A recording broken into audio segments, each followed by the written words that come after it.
It's Tuesday, June 9th. Today on Your Morning Atlantic, the trial has started for a man charged with killing 2 boys in St. John last year. Your top news headlines just ahead. And the recent overdose crisis in Moncton. We'll speak with the executive director of Harvest House about the issue and what those in the community outreach are doing to improve the situation.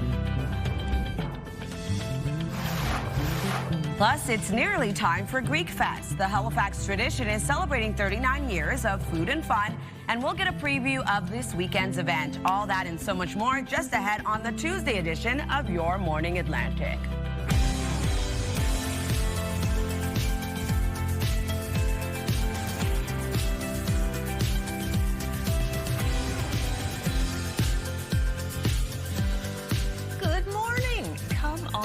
On this Tuesday, June 9th. So glad you can join us.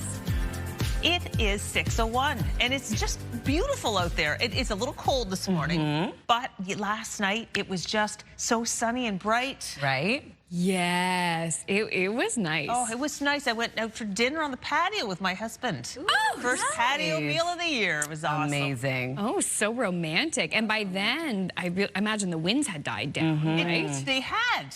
They had. Okay. Yeah, they had. They was actually like surprisingly nice because when earlier in the day I'd gone out, it was like, whoa. Yeah, it felt quite cool and it was quite windy outside very in the windy. afternoon. Yeah. Yeah. So what's in store for today, Latavia? Well, temperatures are heating up across the region today. Okay. Yes, lots of sunshine for much of Atlantic Canada. Temperatures rising above seasonal for today. So keep in mind sun safety, hydration when soaking up that sunshine, because over the next couple of days, we're going to see those temperatures climb up. Some today in the 30s. Oh, wow. Yeah, that's specifically across New Brunswick, it's really going to be quite hot today. And then for the rest of the Maritime region, it's going to be quite nice as well. Good to know. Okay, love it. Wow, yeah, taking a live look at Halifax here. This is good news because I washed all my son's winter gear, like the snow pants, and put it away, thinking, I think I'm safe now. Yeah, you're good. Fingers crossed. Well, as you can see in Halifax, the sun is already beginning to rise. A beautiful start to the day. 9 degrees this morning, so still a bit cooler, but much warmer than Monday's start. We are going to see a cooler start to the day in Sydney at 5 degrees. Warming up, though, in Charlottetown at 12 degrees right now. 8 degrees in Fredericton, 10 in Labrador City, and 5 into St. John's, Newfoundland. Taking a look at the UV index, it has now climbed. It is tracking high to very high across the Maritime region. Also seeing a bump up in the UV index for Newfoundland and Labrador, tracking moderate to high throughout your day today. Here's a look at our satellite and radar. We do have a low chance of some shower activity early this morning for parts of Prince Edward Island and parts of New Brunswick. That's going to clear out. Lots of sunshine across all 3 maritime provinces today. Now, Newfoundland and Labrador are going to see a bit of precipitation as well, but that will clear out. You will be seeing sunshine in your area too. Here's a look at the wind forecast. Much better than yesterday. We're still seeing some sustained wind of 41 kilometers per hour this morning in North Cape, 20 into Sydney with 19 in Charlottetown, 17 in Halifax. Only 1 wind gust at this time, getting up to 28 kilometers per hour in Grand Etang. We'll take a look at your very sunny forecast just ahead, but first a look at your local news with Amanda. Thank you, Latavia. And we begin in New Brunswick. Jury selection is complete in the case of a St. John man accused of killing 2 boys aged 10 and 17. Their bodies were found in an apartment in January of last year. CTV's Avery McCrae has the details. A 14-member jury will decide whether 46-year-old Roman Commishney is guilty of 2 counts of first-degree murder related to the deaths of a 17 and 10-year-old last winter in the city's North End. Commishney has pleaded not guilty to both charges. The victims' names are protected under a publication ban and will be referred to as A, B, and CD throughout the trial. The same ban has allowed the media to describe the incident as one of domestic violence. Police responded to a 911 call on January 29th in 2025 in the Milledgeville area. When they arrived, police found the 2 young boys. In the Crown's opening argument, the prosecutor told the jury Commishney stabbed the victims to death and later tried to take his own life with a nail gun. The allegations have not been tested in court. Justice Daryl Stevenson is presiding over the case and told the jury after a 2-hour selection process to approach the case with an open mind and only make the decision based on the evidence presented in court. The trial is scheduled to continue over the next 3 weeks and is expected to be completed by June 26th. Avery McCrae, CTV News, St. John. In Nova Scotia, a 71-year-old man was taken to hospital with serious injuries after being struck by a vehicle in New Glasgow Monday afternoon. Police were called to Provost and McLean Streets just before 1:30. Investigators believe the man was hit when a Dodge truck was making a left turn. The driver wasn't hurt, but is facing a number of charges, including failing to yield, driving without insurance, driving with the wrong plates, and operating an unregistered vehicle. Speaking of vehicles, many people in Cape Breton are on the lookout for a stolen car. Regional police say a 2014 red Ford Escape was stolen from a gas station on Grand Lake Road around 4 o'clock Monday afternoon. What makes the search so urgent is that the owner's dog was inside the vehicle at the time. The dog is a golden doodle named Charlie. The vehicle was last seen headed towards Sydney. The Nova Scotia license plate reads HFL 748. Here's a look at the dog.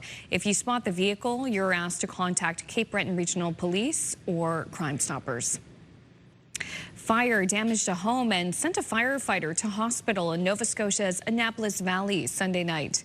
It happened later in the evening in Wolfville. No one was home at the time.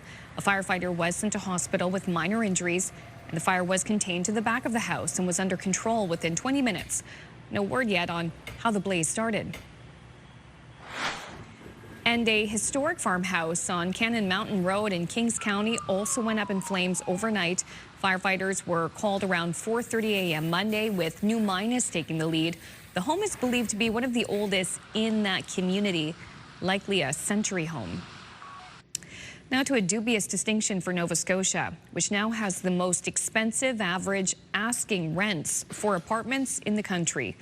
The latest monthly analysis from rentals.ca and Urbanation found average asking rents for apartments in Nova Scotia rose 2.6% in May to $2,343. That's higher than the national average asking rent, which went down 4.7% in May from a year earlier to $2,029. It was the 20th straight annual decline reported. Food banks in New Brunswick are getting a provincial funding boost for the next 3 years. The government is giving $9 million to Feed MB, the organization that gives food to 68 food banks and community kitchens across the province. The government says it will reassess the agreement in 3 years. In a statement, Feed MB says the funding will provide some certainty for food banks, especially as demand steadily increases year after year. Just in time for the coming weekend, there is another bridge closure in Halifax. This time, the 4 lanes on the McKay will be shut down for work. Ferry rides are being offered as a replacement, but that doesn't work for everyone. Truck drivers will face a significant detour. It make my route longer. Like, it take only 25 minutes, but I have to go all the way around from the highway. So it took 50 minutes or 45 minutes. There's no good time for a full bridge closure. That's why we actually try and do lane drops and weekends and nights as much as we possibly can. The McKay is expected to have one more closure before the end of this construction season.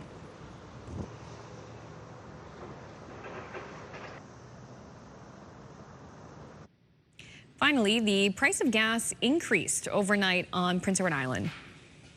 Gas increased by nearly 3 cents a liter. It's up by 2.9 cents. The minimum price now $1.89.1. However, no change in the price of diesel on the island. It rests at a minimum price of $2.21.8 a liter. Prices in Nova Scotia and New Brunswick did not change overnight. And that's your first look at your news headlines on this Tuesday morning. Okay, thank you for that. You are welcome. All right, this is a bit of good news. A bird that was extinct in the wild, or is extinct in the wild, has just hatched at the National Aviary in the United States. So this chick hatched April 19th in Pittsburgh, but its species has been extinct in the wild for 40 years. It's the Guam kingfisher, also known as a sea heck. It was wiped out in its natural habitat by the invasive brown tree snake. So this little guy took his first flight on May 27th. The ultimate goal is to restore the species to their native island and they manage the snake population so that they can thrive once again. So not a Pittsburgh penguin. It is not. It's a Pittsburgh sea heck. So cute. Really It's cute adorable. and Really long beak. It truly, yeah, you need to see what it looks like as an adult. Hopefully it'll thrive and Right? begin to see these birds in the wild again. But wow, so cool. Yeah, that's a big beak. We'll have to check in with Bruce and Suji a little later, too. We will Little indeed. Helene. We love our foul friends. Foul friends, yes, yeah. All right, we're going to have our first break here on your Tuesday morning. Still ahead, I'll have a look at your national news headlines. And Latavia has the latest forecast. We have quite the warm-up in place today. Let's take a live look at the hub city. Good morning. This is Rotary Park, just outside the Avenir Center in downtown Moncton. The forecast right after this.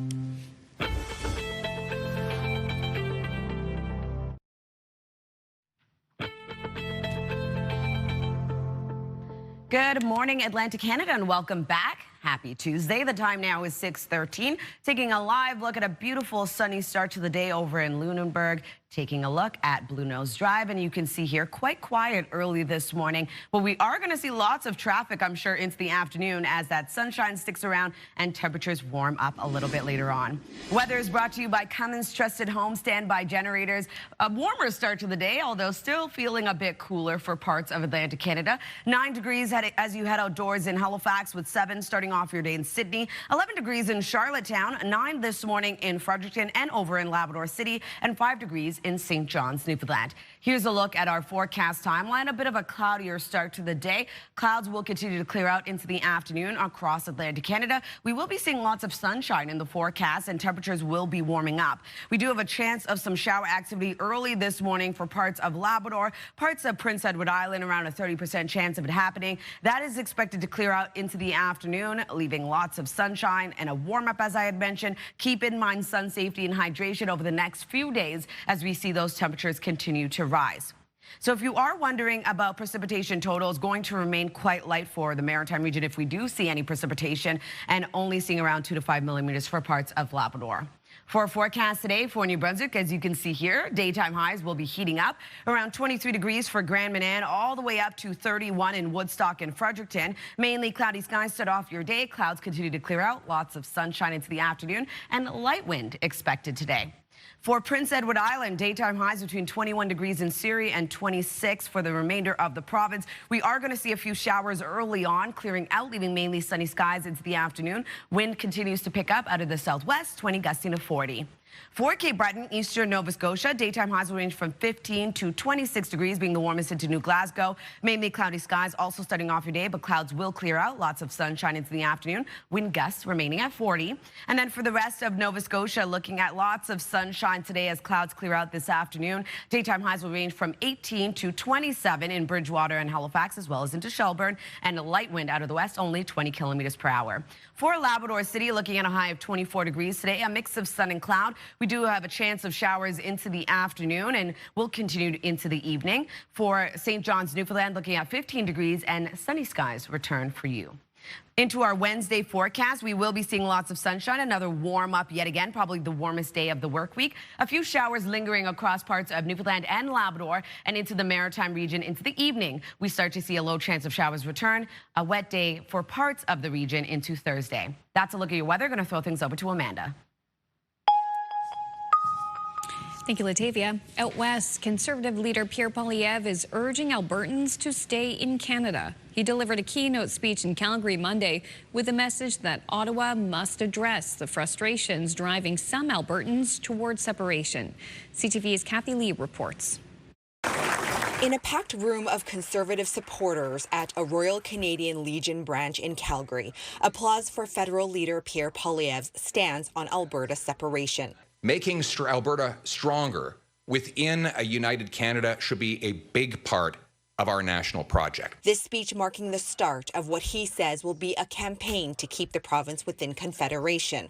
While he argued against Alberta leaving Canada, Poilievre acknowledged the frustrations driving some towards it. They do not have a problem with their fellow Canadians, or even with Canada itself. They have a problem with the federal government. He called for changes to federal policies on issues including pipelines, taxes, and provincial autonomy, while urging Albertans to work with other provinces rather than pull away from them. But one retired political scientist says many of those ideas aren't new. Those changes resemble what we had in the Meech Lake Accord and in the Charlottetown Accord back in the late 80s and early 90s. It didn't work then. I'm not sure it's going to work now. At least for one separatist supporter, Poilievre's speech did not change her mind. No, not at all, because I don't think it's fixable by the Liberals. But for other Conservative members, the words resonated. He was able to bring a lot of people together and address the separation without looking down on anybody. Oh, it's very good. He talked about a united, strong Canada. Poilievre also urged Canadians not to dismiss or demonize those considering separation. Those who are choosing separation from Canada are not our enemies. On October 19th, Albertans will either vote to remain in Canada or start the legal process towards a future binding referendum on separation. Kathy Lee, CTV News, Calgary. The federal government is reportedly planning to propose a ban on social media for children under the age of 16. A government source tells CTV News is part of the online harms bill to be introduced tomorrow. A similar ban was introduced in Australia last year. Authorities in Africa say at least 100 people have died from Ebola less than a month after officials declared an outbreak of the disease in eastern Congo. Out of the 550 cases of the disease confirmed as of Sunday, there have been 101 deaths and 19 recoveries, but the number of cases is believed to be higher because the outbreak was confirmed weeks late. The response has also been challenging because the rare strain of the virus has no approved vaccine or treatment. Canada's new Governor General called for unity and warned of extreme polarization in this country. Louise Arbour made the comments during her first speech after being sworn into office. CTV's Mike Couture has more. Ushered into the Senate by an honor guard, Louise Arbour took her first steps into Canadian history as Canada's 31st Governor General. The former Supreme Court Justice will be tasked with being a symbol of unity and a guardian of constitutional order. These duties call for sound judgment, deep learning, and an unwavering commitment to the rule of law. Carney added those are the same principles on which Arbour built her long career. It is through our differences that we will build a common future. In a wide-ranging 20-minute speech, Canada's new Governor General celebrated the country's diversity and differences, saying that is how people will build a common future. Extreme polarization is dangerous, but so is extreme consensus. It is through our differences and our fundamental right to express them that we will nourish critical thinking, creativity, and innovation. A message that resonated with other dignitaries who attended the ceremony. She stands for human rights, she stands for justice, she stands for equality, and she laid that all out. While taking over from Canada's first Indigenous Governor General, Mary Simon, Arbour underlined the importance of reconciliation. I'm looking forward to working with her in her new capacity, but I know that we are in good stead. While her message was one of unity and a call to lead on the global stage, Arbour also injected a hint of patriotic humor. We don't think we are perfect, but we believe we're pretty well on the way there. Arbour also noted the progress made by the armed forces without mentioning her damning 2022 report on sexual misconduct in the military. She'll now be the figurehead of the institution as the Commander-in-Chief of Canada. Mike Couture, CTV News, Ottawa. Thank you, Mike. A quick break here on Your Morning Atlantic. When we return, your must-see moment from TSN. We'll be right back. Please stay with us.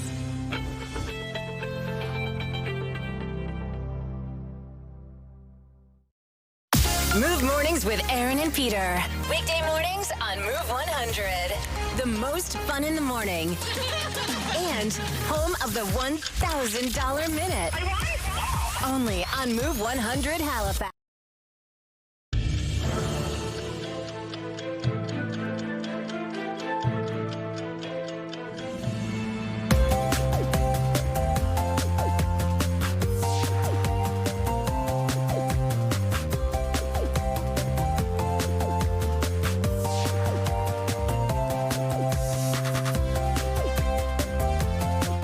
A day Habs fans will never forget. Right. I was 3. It is now 6:25. Time to check in with our friends at TSN Sports Center for today's must-see moment. Hey there, Wesley Chang with you inside the SportsCenter newsroom with your must-see moment from Monday, and we'll head to the diamond for this one. Yankees and Guardians tied in the 8th with a runner on 3rd as Jazz Chisholm sends one up the middle, but check out this play by Brian Rocchio sliding and tagging second in a one-fluid motion before firing to first for the double play and earning you your must-see moment from Monday. Tonight on TSN, we've got some footy action with an international women's friendly between Costa Rica and Canada. It all starts at 9 p.m. Eastern across the TSN network. That's all from the SportsCenter newsroom. Have a great day.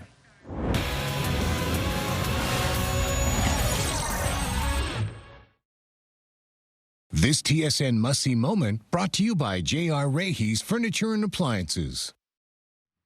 Taking a look at our 3-day forecast, 30 degrees in New Brunswick today. Lots of sunshine into the afternoon as clouds clear out. 29 on Wednesday. Sunshine will be sticking around into Thursday's forecast as well, cooling down just a bit to 27. For Nova Scotia today, 26 degrees with a mix of sun and clouds starting off the day. Clouds will clear out into the afternoon, warming up to 29 on Wednesday with mainly sunny skies. And then on Thursday, for much of the province, we are going to see some isolated showers, but for Cape Breton Island, looking at a mix of sun and cloud. For Prince Edward Island, 24 degrees today. Isolated showers clear, leaving mainly sunny skies. Sunshine continues in the forecast midweek with a high of 27. 26 on Thursday with a mix of sun and cloud.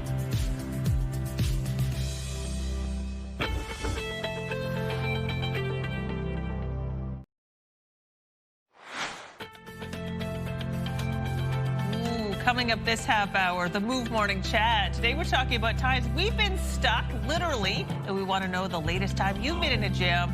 Oh, that's one. We're going to have this conversation in about 15 minutes on Your Morning Atlantic.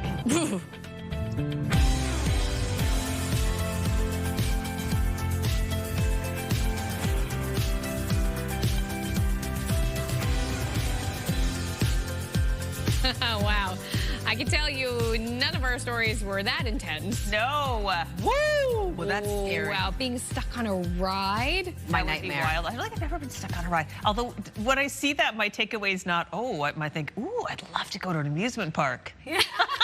Initially, I was like, ooh, what's that ride? And then I realized they were stuck, and I was like, Oh. I love rides. Oh. Me too. Oh, no. Oh, no. Gosh. I can't lie, though. As Yes. I've gotten older, I do double think my choices and choices of going on rides. Me too. Yeah, Me before too. I was like, let's do it. Now I'm like, wait, should I? The risk assessment is there. You're like, that seems like, what is the joy I will get versus the fear I will have? Well, I get whiplash. Will this hurt my back the next day? Yeah.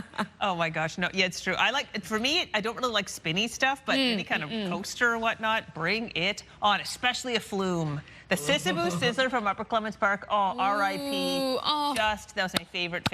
The tree topper from Upper Clements Park. It was like this roller coaster. Remember that one in the trees? And it really that shook. one was too shaky. It was really shaky, yeah. I just sit in the very front seat. That's the only.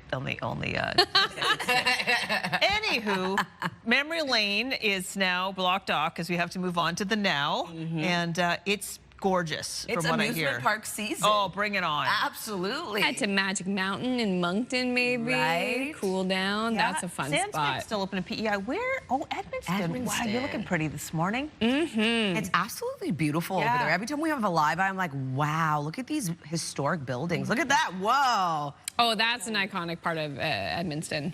That is awesome. Is A that little a roller walkway. coaster over to the left? It probably isn't, but No. The bridge? you see what you want to see. Yeah, it looks like a roller coaster as well. Pedestrian bridge there. Well, yes. it's a good one. Oh, yeah. Well, 9 degrees to start off your day over there. Lots of sunshine in the forecast, and temperatures will be heating up across New Brunswick. Most will be hitting the 30s today. So it is a bit cooler, but don't worry, those temperatures will rise. 9 degrees in Halifax, 11 to start your day in Charlottetown, 7 in Sydney, 5 in St. John's, Newfoundland. Keep in mind sun safety. I can't stress this isn't enough. As we get sunshine over the next couple of days, the UV index continues to rise, high to very high across the maritime region. Also rising in Newfoundland and Labrador, tracking moderate to high throughout your day today. Here's a look at our satellite and radar. We do have a low chance of some isolated showers tracking across parts of New Brunswick, Prince Edward Island. Early in the morning will clear out, leaving sunshine for all three maritime provinces. Newfoundland, Labrador will be seeing sunshine into the afternoon as showers begin to clear out, but parts of Labrador will see a bit of shower activity into the afternoon. And then in terms of the wind forecast, much lighter for today. As of right now, we are seeing a sustained wind, 35 kilometers per hour in North Cape, 19 in Sydney with 17 in Charlottetown and in Moncton, and no wind gusts to report at this time. We'll take another look at your long-range forecast just ahead. First, a look at your local news with Amanda. The trial has started for a man charged with killing 2 boys in St. John. A 14-member jury will decide whether 46-year-old Roman Kamishny is guilty of 2 counts of first-degree murder related to the deaths of a 17- and 10-year-old last winter in the city's North End. Kamishny has pleaded not guilty to both charges. The victims' names are protected under a publication ban. That same ban has allowed the media to describe the incident as one of domestic violence. In the Crown's opening argument, the prosecutor told the jury Kamishny stabbed the victims to death and later tried to take his own life with a nail gun. The allegations have not been tested in court. The trial will continue over the next 3 weeks and is expected to be completed by June 26. An RCMP officer in New Brunswick has been charged with assaulting and choking his intimate partner last month. The Serious Incident Response Team recommended charges following an investigation into the matter. On Monday, Constable James McMillan was also charged with unsafe storage of a firearm. He will appear in Miramichi Court in August. It's not a done deal yet, but there is hope. The 8-week strike by CUPE long-term care workers in Nova Scotia could finally be over. More than 3,500 workers are voting on an offer that was hammered out over the weekend. A settlement can't come fast enough for people with loved ones in those facilities. Stephanie Beaton's 85-year-old mother, Anne, who lives with Alzheimer's, has been a resident of the Port Hawkesbury nursing home for a little more than a year. In late April, Beaton spoke with CTV News expressing concerns about what she felt was a decline in her mother's care and the quality of her meals. It's definitely cautious optimism. Hopefully the workers have been offered a fair deal, and hopefully they're willing to accept this deal. The workers seem to be a little more upbeat yesterday, I'm told. I haven't, like I said, I haven't spoke to any of our residents, but I hope to today, and I'm sure they're just as happy and anxious to see us return. The new deal still needs to be ratified. In a statement over the weekend, CUPE said if the lead bargaining unit votes to approve the proposed deal, it will then be presented to members province-wide for a vote. The price of gas increased overnight on Prince Edward Island. Gas increased by nearly 3 cents a litre. The minimum price now $1.89.1. No change in the price of diesel. It rests at a minimum price of $2.21.8 a litre. Maritimers have an extra incentive to cheer on Team Canada at the FIFA World Cup. Nova Scotia's Jacob Schaffelberg has joined the team for his first full training session. The status of the Port Williams native was in doubt after he missed most of the year with an injury. CTV's Jesse Thomas reports. Jacob Schaffelberg joined Team Canada today for his first full practice session. The Port Williams, Nova Scotia striker is making a comeback just in time for the World Cup tournament. Schaffelberg shot onto the international scene 2 years ago with Team Canada, but 2026 has been a challenge injury-wise. He had a sports hernia operation in January that sidelined him for 3 months, only to tweak his hamstring while training with his pro team in Los Angeles. My expectations maybe in January, maybe 3 weeks ago, would be that he wouldn't be part of this team. So once again, he has surprised me, and he's done that dozens of times now. Schaffelberg's former youth provincial coach says the players Canadians see today isn't that much different from the player that stood out as a youngster competing for Nova Scotia. He played left wing. He loved taking players on, getting crosses in, scoring goals. Like, that was his game, and, he just got better and better. It's not clear if Schaffelberg will be able to play on Friday when Canada opens the World Cup against Bosnia and Herzegovina. But both his father and former coach will be there in Toronto, hoping Schaffelberg is ready. It'll be a very emotional time.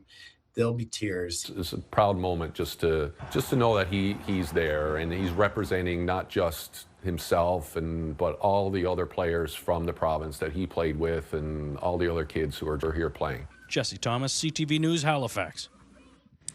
Oh, yeah, FIFA fever. And I didn't know Mark Sweetapple, who I know personally. I didn't know that he coached Shaffelburg, which is really exciting. That's very exciting. Yeah. Also, Sweetapple, that's a fun name. It is a fun name. I like it. Yeah. I like it. That's what I would change if I got married. Jen didn't, yes. Dr. and Mrs. Sweetapple. Anyway, we are just randomly going off on things here, but this is kind of fun. The UK is redesigning some of its money and planning a big change. So a new set of banknotes will feature wildlife. 18 animals have been shortlisted. They include foxes, sharks, and puffins. The picture of the monarch has been on British banknotes since 1960, but that won't change with this new series. You know, how we have in Canada one side the monarch, one side the animal. The public will get to vote on which animals appear on the money, and then we'll let you know. But that's cool. Ooh, I wonder what it's going to be. Changing it up. I don't know. All right, still ahead. We're going to head to Hollywood for your entertainment headlines, but the Move Morning Chat is next. Today we want to know, when was the last time you got stuck? Big or small? What were the circumstances? How did you get out? What is this story about? Oh, an animal in the garbage. Okay, the story's next.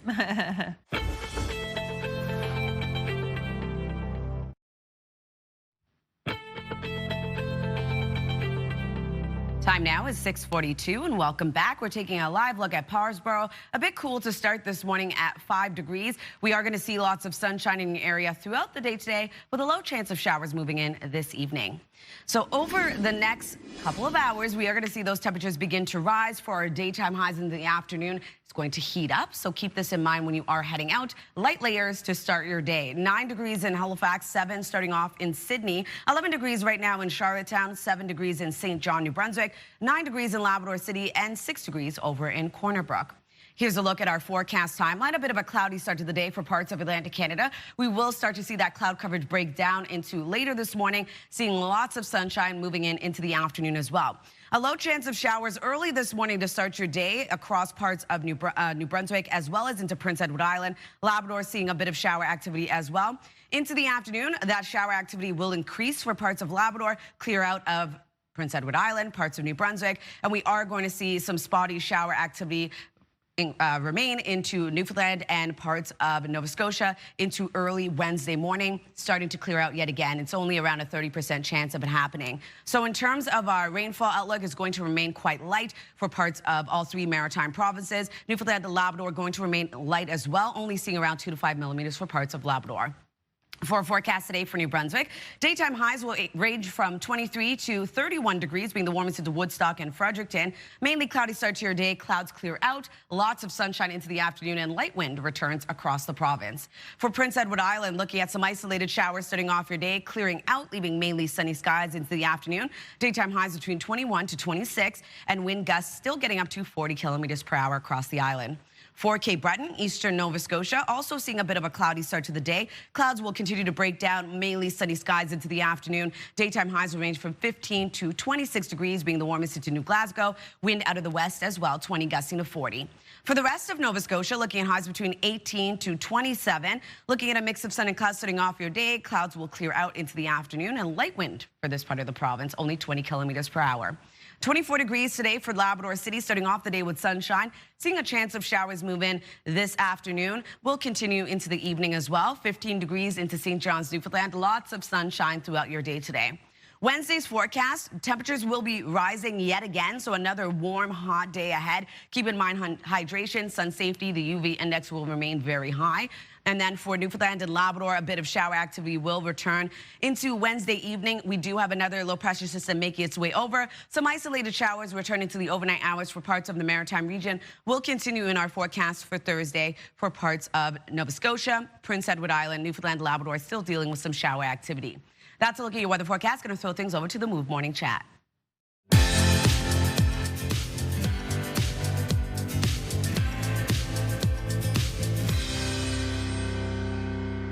Hey, good morning, Erin and Peter. They're joining us from Move Mornings in Halifax for the Move Morning Chat on this Tuesday. We are sharing stories. What was the worst experience you've ever had being stuck in something? Erin, okay, what's going on here? Listen, we're having a laugh with this morning because I got my finger stuck yesterday. Oh, no. Panic that overtook my life.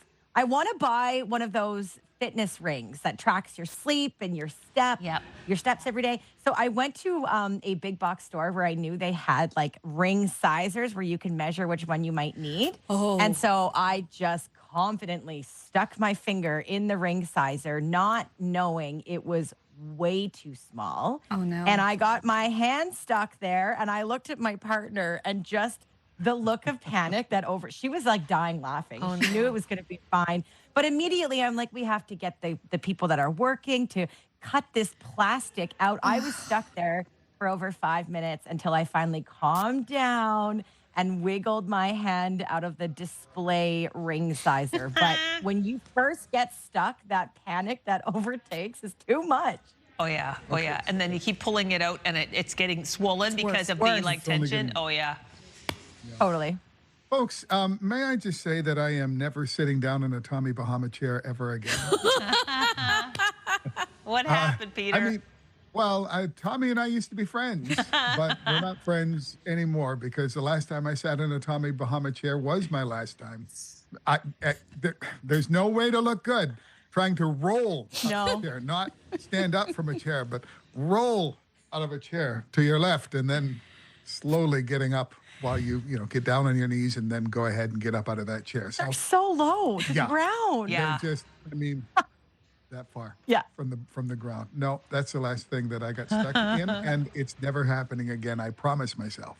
Oh my gosh. Yeah, my grandma Ryle has those lawn chairs. She specializes in it. They're back, but with the webbing on it, like it's webbing and then, and I've sat in them before and like it starts to close on you and then you're like stuck in there. Yeah, for sure.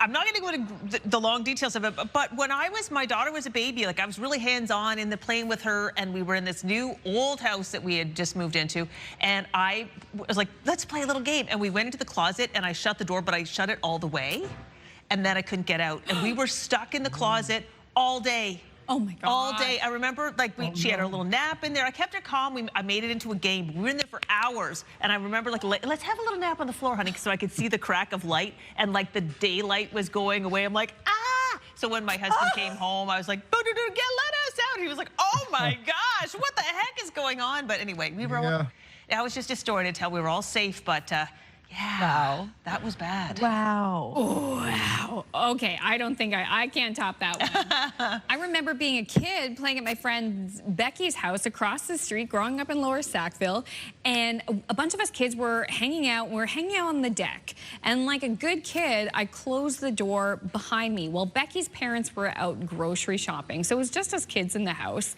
I didn't realize, as soon as I closed the door, Becky said, what are you doing? We're locked outside. I said, what do you mean we're locked outside? And this was like a second-story deck that didn't have any steps going into the backyard. So we were stuck. We tried to open the door. It was locked. We couldn't get back in. So we spotted a backdoor neighbor. So there were 4 of us. We're like waving and shouting. And the neighbor goes, hi. And then goes inside. We're like, no. Luckily, the neighbor came back out. He was like attending a barbecue or something. We waved again. Then he realized we needed help. He found the house, came inside, unlocked the door, let us in. But you know what? Looking back, it was kind of fun. Thank heaven. Yeah, I guess my story was too. Not at the time, but looking back, it's like, oh, isn't that cute? Well, anyway, this is an interesting one. We're going to get hopefully some interesting responses from our viewers. So here it is, 10400. Let us know the worst time you've ever been stuck in something.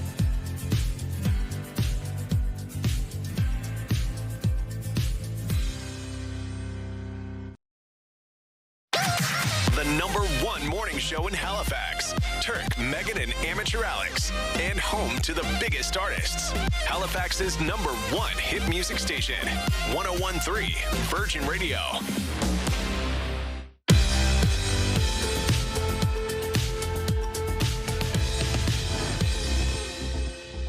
Good morning and welcome back. The time now is 6:53. We're going to continue the Move Morning Chat conversation. Yes. So speaking of stuck, as a new mom, I took my kid to the IWK. He wasn't feeling well, one of them, and I put him in the car. My mom came down with me. She was in her own vehicle.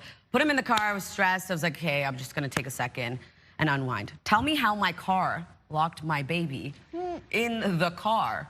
I'm looking through the window, like freaking out. Oh my God, my baby's in there. Oh my gosh, Octavia. Thankfully, it was all like basically the end of winter, but he was warm in the car. But then my mom had to call our family friend to get CAA to help us. And he's like, don't worry, it's going to be fine. And oh my goodness, thankfully it was fine, but. Oh my gosh, that's very stressful. Talk about drama. That's kind of stuff movies are made of, Latavia. Yeah, basically. I was like, how can I do this? Now I never close the car door with the kids in the car. I leave it like semi-slanted because for some reason my car just automatically locks. Yeah, they lock a little too automatically these days. Yeah. I'm telling you. Yeah. What can you do? All right, now we're gonna head over to Hollywood. We'll take a look at your entertainment headlines. You got so thin by then. I was so lucky getting mono. That was like the best diet ever. Romy and Michelle are reuniting once again. 20th Century Studios has announced that a sequel to 1997's Romy and Michelle's high school reunion is officially in production, with original stars Mira Sorvino and Lisa Kudrow back in action.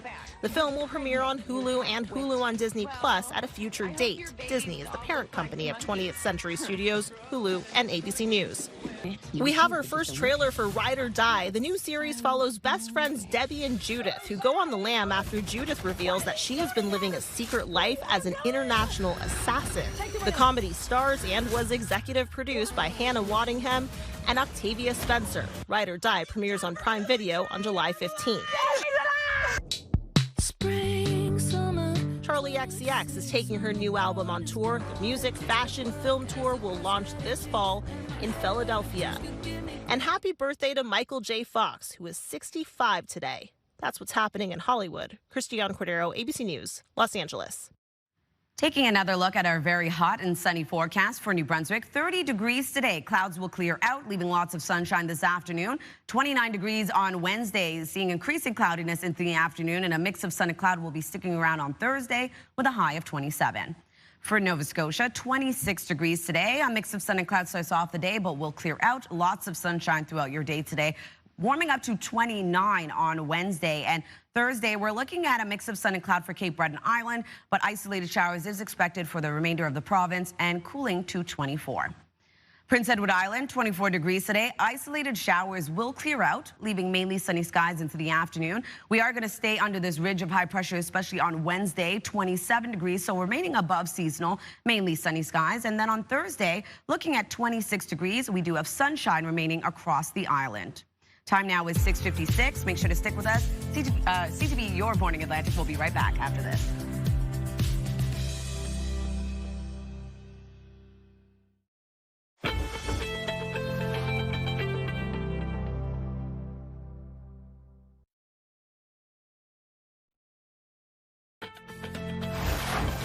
It's Tuesday, June 9th, today on Your Morning Atlantic. The trial has started for a man charged with killing 2 boys in St. John last year.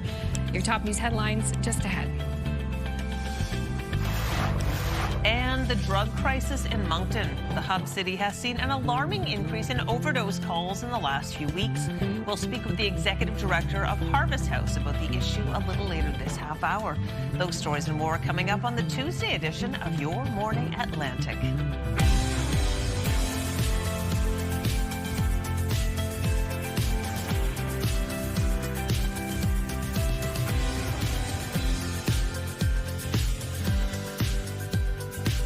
Good morning, Atlantic Canada. Thank you so much for joining us. The time now is 7 o'clock on June 9th, and it's going to be a hot one today. Yes. Yeah.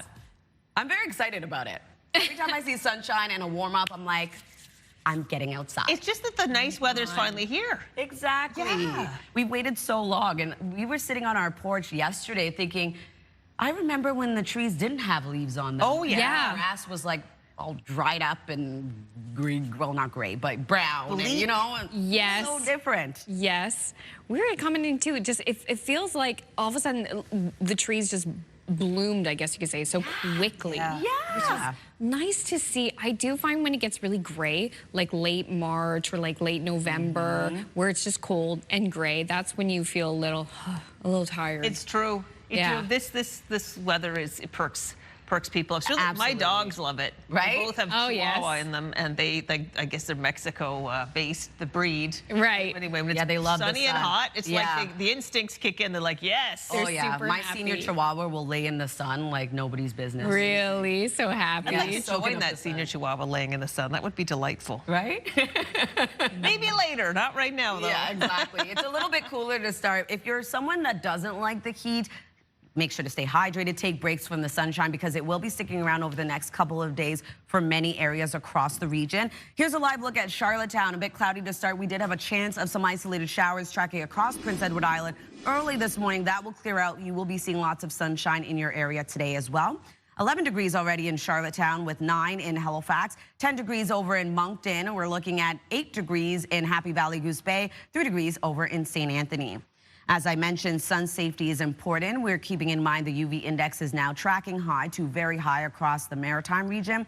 Newfoundland and Labrador are going to track moderate to high throughout your day today. And we do have a bit of shower activity for parts of the region. A low chance of showers early this morning for parts of Prince Edward Island, parts of New Brunswick. Into the afternoon, we will be seeing around a 40% chance of shower activity move in for parts of Labrador.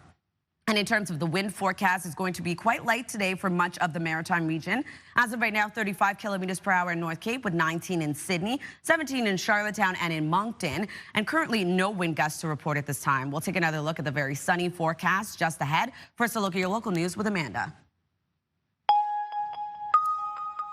Thank you, Latavia. The trial has started for a man charged with killing 2 boys in St. John. A 14-member jury will decide whether 46-year-old Roman Komishny is guilty of 2 counts of first-degree murder related to the deaths of a 17- and 10-year-old last winter in the city's north end. Komishny has pleaded not guilty to both charges. The victims' names are protected under a publication ban. That same ban has allowed the media to describe the incident as one of domestic violence. In the Crown's opening argument, the prosecutor told the jury Komishny stabbed the victims to death and later tried to take his own life with a nail gun. The allegations have not been tested in court. The trial will continue over the next 3 weeks and is expected to be completed by June 26. A 71-year-old man was taken to hospital with serious injuries after being struck by a vehicle in New Glasgow Monday afternoon. Police were called to Provost and McLean Streets just before 1:30. Investigators believe the man was hit when a Dodge truck was making a left turn. The driver wasn't hurt, but is facing a number of charges, including failing to yield, driving without insurance, driving with the wrong plates, and operating an unregistered vehicle. Many people in Cape Breton still on the lookout this morning for a stolen car. Regional police say a 2014 red Ford Escape was stolen from a gas station on Grand Lake Road around 4 o'clock Monday afternoon. Now, what makes the search so urgent is that the owner's dog was inside the vehicle at the time. The dog is a golden doodle named Charlie. The vehicle was last seen headed towards Sydney. The Nova Scotia license plate reads HFL 748. If you spot the vehicle, you're asked to contact Cape Breton Regional Police or Crime Stoppers. The price of gas increased overnight on Prince Edward Island. Gas jumped by nearly 3 cents a litre. The minimum price now $1.89.1. No change in the price of diesel on the island. It rests at a minimum price of $221.8. There's an improved online tool to track wildfires in New Brunswick this summer. The new wildfire dashboard, which went live on Monday, is said to be more user-friendly and centralizes data directly from the province's wildfire management branch. The province says its dashboard was critical during last year's historic wildfire season, and improving it for this year was a priority. Well, do you think it's fair to pay more or less for something based on your address, your search history, or even your purchasing history? That's what surveillance or algorithmic pricing accomplishes. CTV's Vanessa Wright has more on that, on how our data is being used to predict our behavior and what we're willing to pay. Surveillance or algorithmic pricing is something many Canadians have never heard of, but likely something they've already been impacted by. It happens when a retailer uses personal data to estimate how much a consumer is willing to pay for a product. whether that's what they've bought before or what they've searched or, where they live or all kinds of demographic information to set prices higher for some people versus others. Some Maritimers say they've seen it firsthand and are not impressed. I don't love it personally. I don't enjoy being tracked. Whenever I get asked to be tracked on any website or for my data, I always select no myself. It's another way that these algorithms and this technology can have control over our lives without us actually even understanding that. How widespread the practice is in Canada remains unclear. Retail analyst Bruce Winder says there's no evidence to suggest it's a problem here at home. It's not something that is really prevalent here at all. And the reason for that is companies know that it wouldn't be accepted, that they would be, very much punished on social media and punished in the court of public opinion. Call it a precautionary measure. Ottawa is considering legislation to tackle the issue. Winder believes government should stay out of it. In my opinion, it's better just to let the market self-regulate and let consumers punish anyone who does anything bad. But many agree it's a problem in need of a solution. Vanessa Wright, CTV News. Thank you, Vanessa. I've seen videos on social media. Again, I don't know the truth to it, for people searching up flights where they would see a different price if they use their own phone or their own desktop, and then they went to a public library and tried to find flights that was cheaper. Yep, interesting. But, yeah, that's what some people on social media are saying. Haven't tried it. Maybe No. we should. No. Okay, transit riders in Vancouver will want to get their hands on this World Cup keepsake. This is the Compass Soccer Mini. So you can tap in and out using on buses and travel across Metro Vancouver. So it's not just a little keychain, it's a bus pass, like the bus pass thing. There are 10,000 available, and the mini ball doubles as your transit pass, as I said. It's just the latest in a number of fun changes Vancouver has made for the FIFA World Cup. Isn't that neat? Okay, I love that. That's cute. That is so cute. Hopefully you don't lose it, but yeah. Oh, yeah. Easily lose the card, too. You So. sure could. Yeah, it's just neat. It's a little doo-doo. I love that. That's so cute. All right, still ahead, we'll have another look at your national and international news headlines. But first, we've got a really big warm-up today. Latavia has the full forecast for this Tuesday coming up right after this. We're going to take a live look now at Grand Falls, Windsor, Newfoundland. Looks like some sunshine there.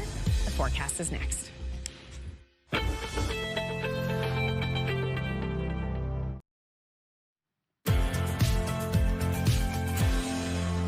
Good morning and welcome back. The time now is 7:12 on your Tuesday morning, taking a live look at Baccarau Point. As of right now, beautiful sunny start to your day. Already 11 degrees in your area. Temperatures will be heating up right across the region today.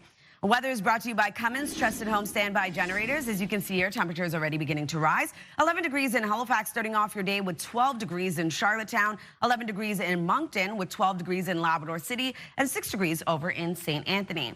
We do have a bit of shower activity in the forecast. A low chance of some isolated showers starting off your day for parts of Prince Edward Island. That will clear out, leaving sunshine in your area.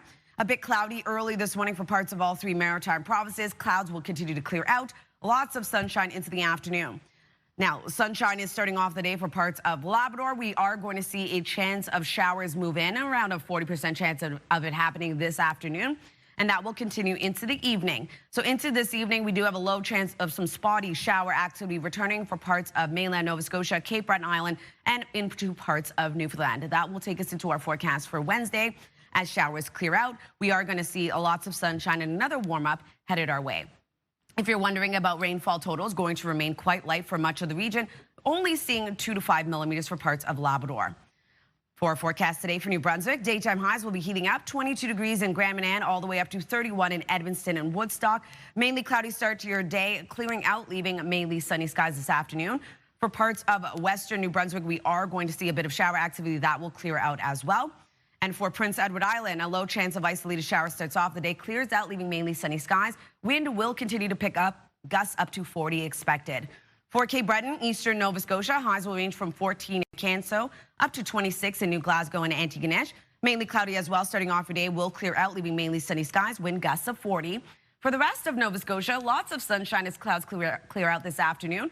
Daytime highs will range from 18 to 28 degrees, being the warmest into Bridgewater, and light wind for this part of the province out of the west, only 20 kilometers per hour. We are going to see sunshine start off the day in Labrador City, but then we do have a chance of showers returning this afternoon. 14 degrees for St. John's, Newfoundland. Lots of sunshine throughout your day as well. So Wednesday's forecast, although sunny for much of the Maritime region, we do have a low chance of some shower activity returning for parts of Atlantic Canada, as you can see here. Into the evening, a low chance of showers returns for parts of New Brunswick and Nova Scotia. That takes us into our forecast for Thursday. Temperatures cool down, still remaining above seasonal though. A cloudier day ahead for the Maritime region. And as you can see here, a low chance of some showers return for parts of Nova Scotia. Newfoundland, Labrador still dealing with some wet weather. That's a look at your weather forecast. Going to throw things over to meteorologist Kaylin Mitchell.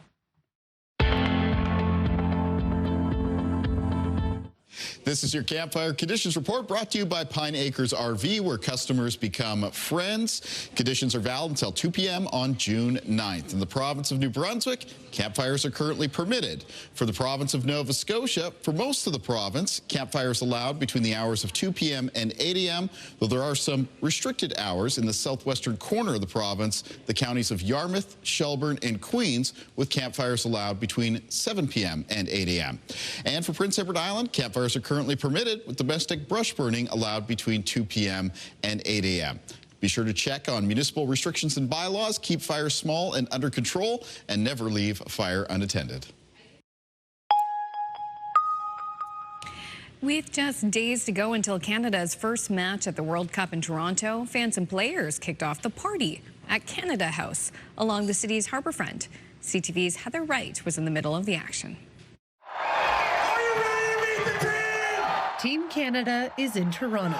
Tonight, fans, friends, and family gathered at the city's Harbourfront Centre to officially send the men's national team off to the World Cup. Take it all in at the moment. Take it all in. Obviously, it's special. A home World Cup will happen once in our lifetime, and we're aware of this. I mean, for me, honestly, I can't wait for the whistle to just start and get going. A home World Cup is a once-in-a-lifetime event for both players and for fans who are eager to see this team compete on home soil. We've dreamed of this for years, and it's finally happening. It's going to be surreal. Team Canada is a mix of veterans from the last World Cup in Qatar and younger players who will be playing in their first World Cup. It's arguably the best men's team Canada has ever fielded, giving young fans a lot to look up to. Lots of legends coming too here. And inspiring the next generation is not just part of the job for this team.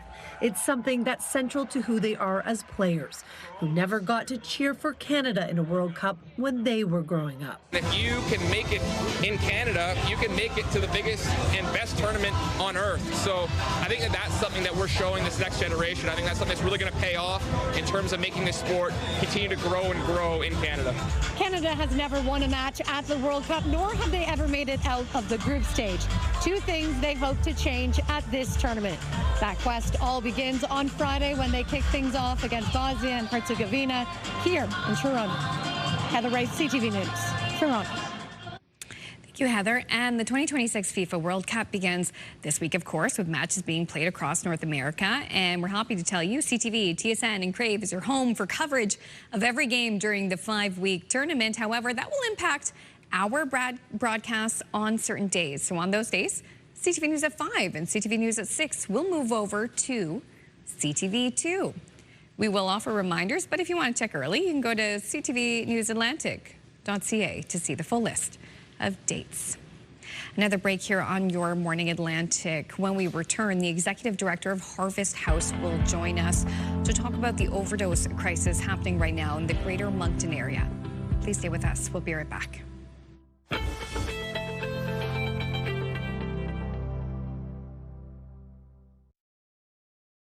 Move Mornings with Aaron and Peter. Weekday mornings on Move 100. The most fun in the morning. And home of the $1,000 minute. Only on Move 100 Halifax. Welcome back. It's 7:21. Now, over the past week, first responders in the greater Moncton area have received exponentially more overdose calls. It's a stressful situation for those experiencing the overdose and for first responders and outreach workers. That includes the people at Harvest House, a charity which helps those facing homelessness, mental health issues, and substance abuse. Joining us now is Leon Baker, the Executive Director of Harvest House Atlantic. Good morning, Leon. Hey, good morning. Thank you for having me today. It is so important to shine a spotlight on this issue. What are you seeing on the streets of Moncton right now? I guess, it's what we're seeing is we've seen a dramatic increase in the number of overdoses we've seen on our streets. And this has been probably over the last week and a half is where we've seen it. And it's all across the greater Moncton area. And, I'm so thankful for the frontline workers and the work that we're doing. And then the EMS teams, firefighters, those, our 911 dispatch. But it's been a dramatic increase to the point where, I remember one day in particular where my team alone responded to 48 OD responses in one day. So that's just one organization, one team alone with that response. Yes, we've had many stories in our news. It just sounds like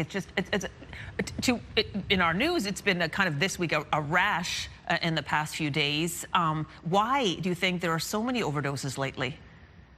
What we're seeing is the presentation of what's possibly in the drug that's circulating on the street. And, there's speculation as to what's in it. The sample's been sent off. We're waiting for the official results from Health Canada. But the response is different now. So what we're seeing a difference in the presentation of the individuals that are impacted, also the response to it. Like it takes us multiple naloxone doses. It might take 3, 4, 6 doses in order to bring somebody back. And then how that presents after as well, the care that they need as they do the recovery is much more, we need to stay with them longer. We need more staff with them, just to keep an eye on them as well as they come out of their state.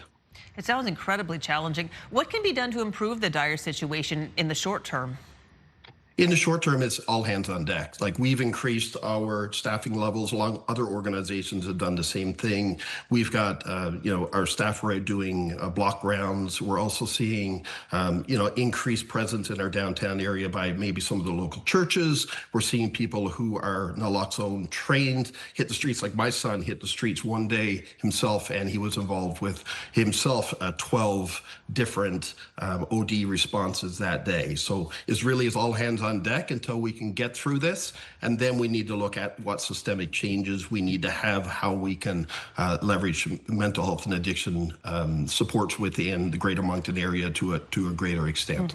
Well, that's the next question. I mean, what needs to be done long term to make a big difference? Because it'd be wonderful to be able to prevent these things from happening. Obviously, I know that that's so challenging. What do you think needs to be done? We keep saying it over and over again, and we all know it. There's reports out there that would state we do not have enough mental health and addiction supports in any province, I do believe. From an organization level, for instance, we've got a men's and a women's addiction recovery facilities, and we are going through an accreditation program right now with Accreditation Canada, so we can extend that. So our hope is to be able to step into those spaces and really take people from, I'll say, despair to hope, and bring them along our continuum of care, which includes mental health and addiction, emergency shelters, housing programs that support it, all of those things.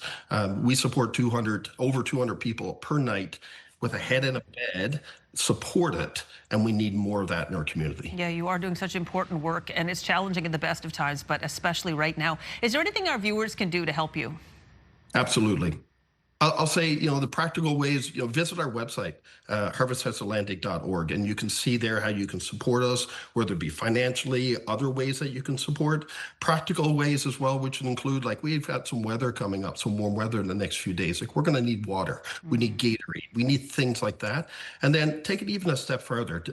Are you first aid trained? Do you have your naloxone training? Do you have a kit in your car with you? You can go online. You can go to organizations like Ensemble. You can get free training. So I think, that's where we need to look at our current state and our cities to say, how can I practically be involved in that? If you're comfortable with hands-on, go hands-on. If you're not, allow us to do it, but support us in that cause. Well, Leon, thank you so much for your time this morning.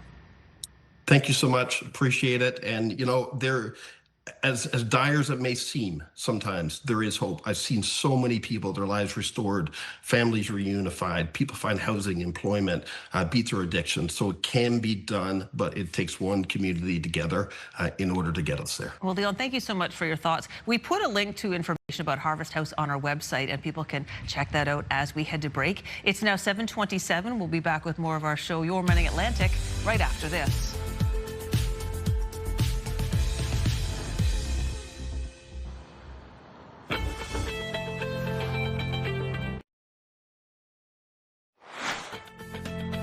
Coming up this half hour, inclusivity in the workplace. It is Pride Month, and we will chat with our partners at Medivy about the importance of diversity and acceptance and how it's a vital part of a successful organization. That's coming up in 15 minutes here on Your Morning Atlantic.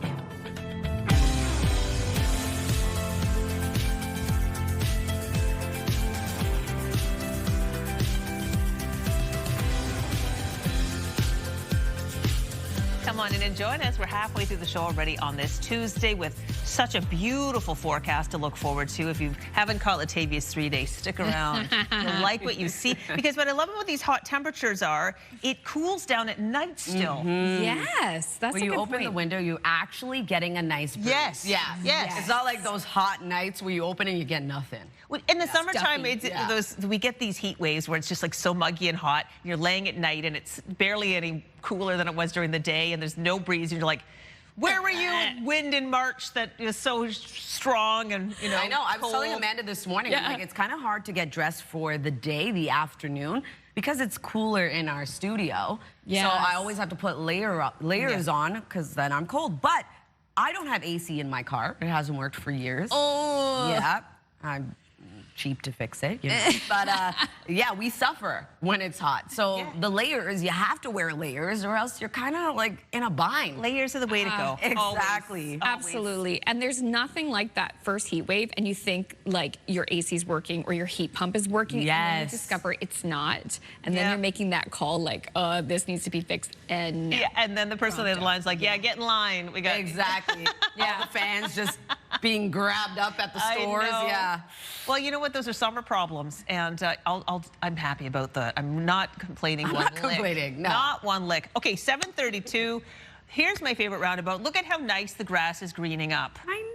People of Hampton, continue your fine work, please. Absolutely.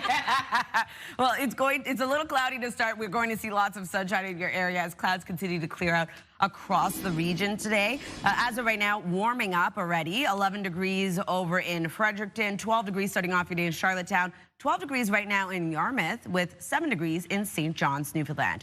Keep in mind sun safety, sunglasses, sun hats. Make sure to put on SPF because we are going to see the UV index continue to rise over the next few days, tracking high to very high across the maritime region. And then for Newfoundland and Labrador, tracking moderate to high throughout your day today as well. Here's a look at our satellite and radar. A low chance of some isolated showers starting off your day for parts of New Brunswick, Prince Edward Island, and then into the afternoon, that will clear out, leaving sunshine for all through maritime provinces. Much of Newfoundland getting sunshine today as well. Parts of Labrador looking at a chance of showers into the afternoon. And then in terms of our wind forecast, going to be much lighter than we saw yesterday. 20 kilometers per hour in Sydney and Yarmouth. 19 starting off your day for sustained wind in North Cape, Grand Etang, and in Edmundston. And wind gusts getting up to 37 kilometers right now in Yarmouth, 31 in Sydney, and 30 into Grand Etang. We'll take another look at your forecast just ahead. First, a look at your local news with Amanda. Thank you, Latavia. New this morning, smoke has forced the evacuation of an apartment building in Halifax. People who live inside this building on St. Margaret's Bay Road were evacuated early this morning from the building after smoke was discovered in one of the units. Halifax Fire says the source of the smoke was from a faulty bathroom fan in one of the units. No one was hurt, and residents are expected to be allowed back inside shortly. In New Brunswick, the trial has started for a man charged with killing 2 boys in St. John. A 14-member jury will decide whether 46-year-old Roman Komishny is guilty of 2 counts of first-degree murder related to the deaths of a 17- and 10-year-old last winter in the city's North End. Komishny has pleaded not guilty to both charges. The victims' names are protected under a publication ban.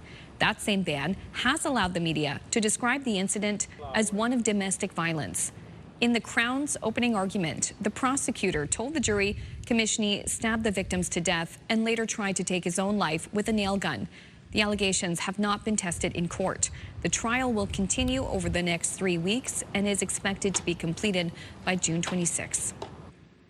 It's not a done deal yet, but there is hope. The 8-week strike by CUPE long-term care workers in Nova Scotia could finally be over. More than 3,500 workers are voting on an offer that was hammered out over the weekend. A settlement can't come fast enough for people with loved ones in those facilities. Stephanie Beaton's 85-year-old mother, Anne, who lives with Alzheimer's, has been a resident of the Port Hawkesbury nursing home for a little more than a year. In late April, Beaton spoke with CTV News, expressing concerns about what she felt was a decline in her mother's care and the quality of her meals. It's definitely cautious optimism. Hopefully the workers have been offered a fair deal, and hopefully they're willing to accept this deal. The workers seem to be a little more upbeat yesterday, I'm told. I haven't, like I said, I haven't spoke to any of our residents, but I hope to today, and I'm sure they're just as happy and anxious to see us return. The new deal still needs to be ratified. In a statement over the weekend, CUPE said if the lead bargaining unit votes to approve the proposed deal, it will then be presented to members province-wide for a vote. A dubious distinction for Nova Scotia, which now has the most expensive average asking rents for apartments in the country. The latest monthly analysis from rentals.ca and Urbanation found average asking rents for apartments in Nova Scotia rose 2.6% in May to $2,343. That's higher than the national average asking rent, which went down 4.7% in May from a year earlier to $2,029. It was the 20th straight annual decline reported. Just in time for the coming weekend, there is another bridge closure in Halifax. This time, the 4 lanes on the McKay will be shut down for work. Ferry rides are being offered as a replacement, but that doesn't work for everyone. Truck drivers will face a significant detour. It make my route longer. Like, it take only 25 minutes, but I have to go all the way around from the highway. So it took 50 minutes or 45 minutes. There's no good time for a full bridge closure. That's why we actually try and do lane drops and weekends and nights as much as we possibly can. The McKay is expected to have one more closure before the end of this construction season. Price of gas increased overnight on Prince Edward Island. Gas jumped by nearly 3 cents a litre. The minimum price is now $1.89.1. No change in the price of diesel on the island. It rests at a minimum price of $2.21.8 a litre. Prices in Nova Scotia and New Brunswick did not change. Food banks in New Brunswick are getting a provincial funding boost for the next 3 years. The government is giving $9 million to Feed NB, the organization that distributes food to 68 food banks and community kitchens across the province. The government says it will reassess the agreement in 3 years. In a statement, Feed NB says the funding will provide some certainty for food banks, especially as demand steadily increases year after year. Now to a spectacular display that was captured in space. We'd love to show it to you. Astronauts on board a SpaceX capsule took in quite a show. The lights dancing and snaking directly below their spacecraft. So the time lapse caught the Aurora Australis on camera. The Australis is the elusive twin of the Northern Lights in the southern hemisphere. It is stunning, but I wonder, are these the Northern Lights, or is that spacecraft releasing a magical gas to put us all under some kind of spell? Like an evil hallucination. Yeah, exactly. Let the theory start now. Spread by Your Morning Atlantic. It's true. It almost doesn't look real, right? It's or really something cool. from a Really superhero cool. movie, right? Exactly. Right. It reminds me of like a cartoon. Yeah, like Yeah. a cartoon evil supervillain. He's making us all like, I don't know, what we do. What we do. Our imaginations can go pretty wild. Great images, Really. though. Yeah, Thank you so much. No problem. We're writing the script now for the film. Exactly. It's going to be a hit. It's going to be a hit. It'll be huge. All right, guess what? A rare corpse flower is drawing thousands of visitors. Another one, I know, a stinky flower. This one is in St. Paul, Minnesota, and its name is Horace. Let's meet Horace, shall we? There's the edge of Horace. More than 4,300 people turned out to see Horace in bloom at the conservatory over the weekend. Isn't it beautiful, though? Like, It's this gorgeous. Is, yeah. Honestly, that one great. looks pretty good. These blooms typically last only 24 to 48 hours, with the strongest odor first of day. Officials say there may still be a little bloom left, like these were taken in the last, I'd say, 48 hours. You might be able to still catch a glimpse of it if you run by this week. There are fewer than 1,000 of these plants known to exist in the wild. And we have a number of these chats on our show, but really it'd be fewer than a dozen. You know, they really are pretty rare. What happens? Just shrivels up after? Yeah, it'll shrivel up, and then it doesn't bloom very frequently. But where the, long story short, and I am like kind of paraphrasing, but in the wild where they grow, that's also an area where there's been a lot of clearing for farming and stuff, so like they are disappearing. Got it. Like not farming, but production. What was it particularly? There was a particular product, not forestry, a particular product, some kind of oil. Okay, we'll have to look it up. Exactly. Send us a text at 10400 if you've ever smelled a corpse flower.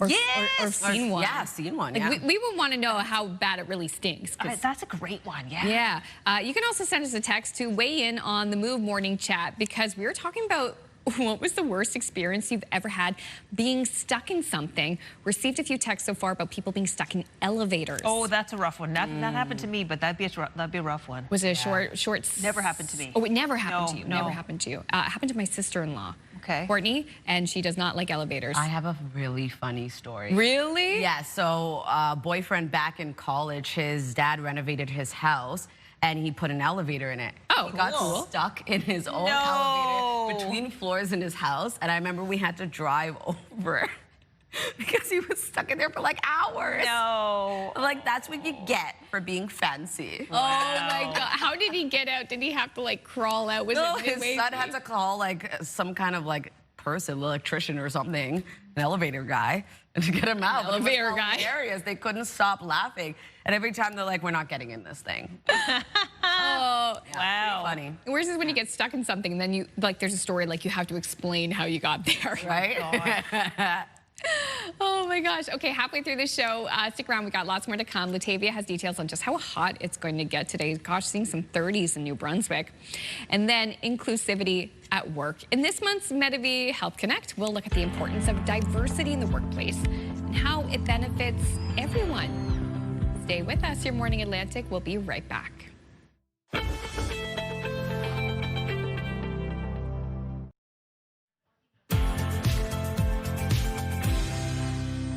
Good morning and welcome back. The time now is 7:45. We're taking a live look at Truro. 7 degrees starting off your day. Clouds will continue to clear out. Lots of sunshine in the forecast throughout the day today, so make sure to get out and enjoy it. Weather is brought to you by Cummins Trusted Home Standby Generators. Temperatures already beginning to rise across the region. It is 13 degrees starting off your day in Bathurst, 12 degrees right now in Charlottetown, with 11 in Halifax, 9 in Sydney, and 7 degrees over in Gander. Here's a look at our forecast timeline. A bit cloudy to start your day for parts of the region. For much of Newfoundland, though, starting off the day with some sunshine. We are going to see clouds continue to clear out, but we do have some active weather in the forecast as well. A low chance of some isolated showers for eastern New Brunswick, for parts of Prince Edward Island, and into parts of Labrador. Into the afternoon, that shower activity clears out for much of the Maritime region, leaving sunshine. We do have a chance of showers returning for parts of Labrador. And then into tonight, increasing cloudiness is expected, lingering low isolated showers for parts of Nova Scotia. And that takes us into early Wednesday morning as showers clear out. Lots of sunshine returns to the forecast. And we are going to see light amounts indicated for parts of the Maritime region, and only seeing around 2 to 5 millimeters for parts of Labrador. Here's a look at our forecast today for New Brunswick. As you can see here, daytime highs really heating up. Warmest being 31 degrees in Edmonton and Woodstock. We do have a bit of shower activity, as I mentioned, into the eastern region of the province. That will clear out. You will be seeing sunshine in your area as well. Prince Edward Island, highs between 21 in Surrey up to 26. We do have some isolated showers starting off your day early in the morning, already beginning to clear out. That cloud coverage will break down, leaving mainly sunny skies. Wind gusts getting up to 40. For Cape Breton Island, eastern Nova Scotia, daytime highs between 14 in Canso, all the way up to 26 in New Glasgow and Antigonish. Mainly cloudy start to your day, but seeing lots of sunshine into the afternoon. Wind gusts of 40. And for the rest of Nova Scotia, daytime highs between 18 in Yarmouth up to 28 in Bridgewater. Looking at a mix of sun and clouds starting off your day, but clouds expected to clear out. Labrador City looking at a high of 24 degrees, a mix of sun and cloud. Looking at a low chance of showers into the afternoon. 14 degrees for St. John's, Newfoundland, and lots of sunshine throughout your day today. Here's a look at our Wednesday forecast. A low chance of some isolated showers for mainland Nova Scotia into the afternoon. For Newfoundland and Labrador, also still dealing with some spotty shower activity. Into Wednesday evening, a low chance of showers returns for parts of central and eastern New Brunswick. Mainland Nova Scotia, Newfoundland, Labrador also going to see a bit of shower activity becoming a bit steady. And then into Thursday's forecast, temperatures will cool down, still remaining above seasonal though for much of our daytime highs. But we do have a cloudier day ahead with a chance of showers popping up for parts of all 3 maritime provinces, Newfoundland and Labrador. Crystal. Thank you so much, Latavia. It's now 7:48 and time for our monthly Medavie Health Connect segment. June marks Pride Month in Canada, and it's a time when many organizations celebrate and show support for the 2S LGBTQIA+ community. Now, increasingly, the conversation is shifting beyond awareness to action as employers are being challenged to think about what true inclusion looks like in the workplace. Research shows that inclusive workplaces strengthen culture and belonging and also play a key role in attracting and retaining talent. So joining us now is Jennifer Taylor-Oland, the Director of Customer Engagement and Belonging for our partners at Medavie. Thanks so much for coming in, Jennifer. Thanks for having me. So let's talk about inclusion. What does an inclusive workplace look like? Yeah, so first I just want to say happy Pride, and like inclusion is a choice, and I always say like you have to wake up in the morning and choose to be inclusive, and so that's really about making better decisions and listening to fresh perspectives, and you can do that by listening to your employees and through employee surveys and the way you design your benefits for employees, and just really listening and being curious. Okay, let's talk a little bit about some like benefits. How can employers make sure that the benefits program actually lines up with the people who are working there? Yeah, it's a really great question. So employee benefits, like you should really look at them through that intersectional but that inclusive lens. Like get to know your people. Like all of your employees are in different lived and living experiences. They also are at very different life stages. So once you understand that, then you learn and you build your benefit plans. So at Medavie, like we've done so much work to understand like who actually works for us. And so benefits from gender affirmation benefits to fertility options to hormone therapy coverage, enhanced mental health benefits, also health and wellness spending accounts so employees can actually like do things that actually matter to them and have personalized options. Yes. Now in your work, you actually do work to make sure that workplaces have, you know, more inclusion in their benefits and in their environments. For people out there who are I mean, I bet your work has really taken off in the last few years. Yeah, I mean, this, like, I always say, like, we've been doing this work for so many years. It just is now has a spotlight, and I think it's really important. And employees' expectations are changing, and you really need to adapt to that. And it is important to celebrate big months and big moments, but inclusion really doesn't just show up in Pride Month and moments. It has to happen every single day. Well, for employers out there who want to do better, what are some of the easiest and most practical places they could start? Yeah, it's so simple. Like, I think it's like I said, is listening and being really curious and having opportunities for your employees to provide their feedback through employee surveys. But also, if you're scared to ask the question, it's coming from a good place. So ask it and learn more.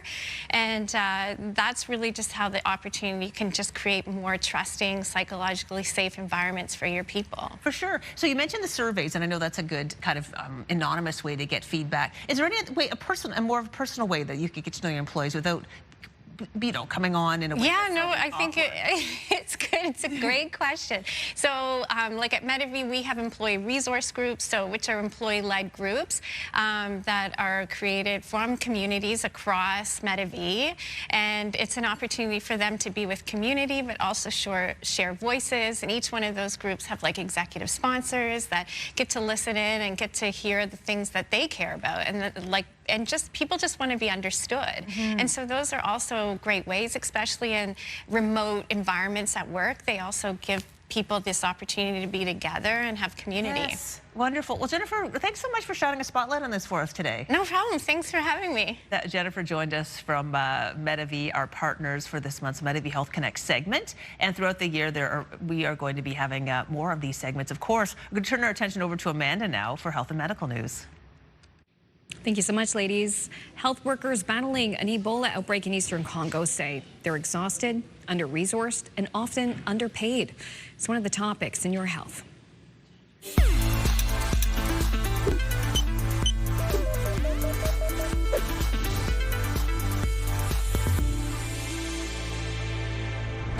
Officials have confirmed hundreds of infections and dozens of deaths linked to this rare strain of the Ebola virus. The outbreak is centered in a busy and crowded mining region where medical staff say equipment shortages and public skepticism have complicated efforts to contain the disease. International health agencies warn the outbreak spread for weeks before it was detected and remains a serious concern.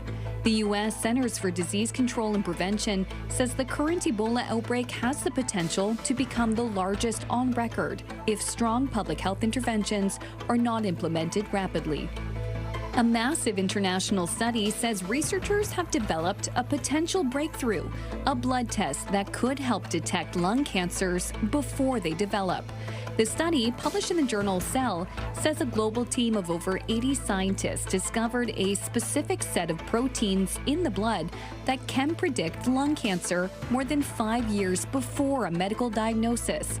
Using the UK Biobank blood dataset and machine learning, the researchers identified 14 blood proteins, which they called a signal or signature that predicted who was at risk.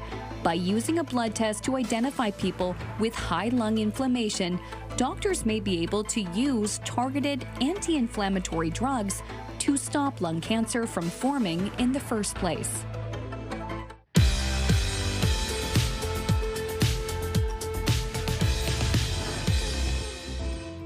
We just have one milestone to pass along for you today. Happy 64th anniversary to Adolph and Doris Nolan of Bucktooth, Nova Scotia.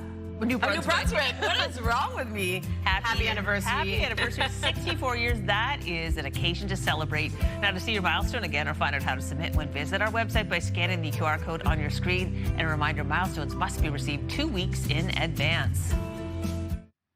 All right, now we're going to take a look at our 3-day forecast. 30 degrees in New Brunswick. Cloudy skies will clear out. Lots of sunshine into the afternoon. 29 on Wednesday. Sunshine remains in the forecast even on Thursday. Cooling down just a bit, still remaining above seasonal at 27. For Nova Scotia, 26 degrees today. A mix of sun and cloud clears out. Sunshine into the afternoon. 29 degrees on Wednesday. We are going to see lots of sunshine remain in the forecast. And then on Thursday, holding on to sunshine for Cape Breton Island. But for the remainder of the province, cloudy skies with a low chance of showers and a high of 24. For Nova Scotia, Prince Edward Island, rather. I'm stuck on Nova Scotia today. 24 degrees for Prince Edward Island, and we're looking at isolated showers clearing early this morning, leaving mainly sunny skies. 27 on Wednesday, mainly sunny yet again, and 26 on Thursday, a mix of sun and cloud.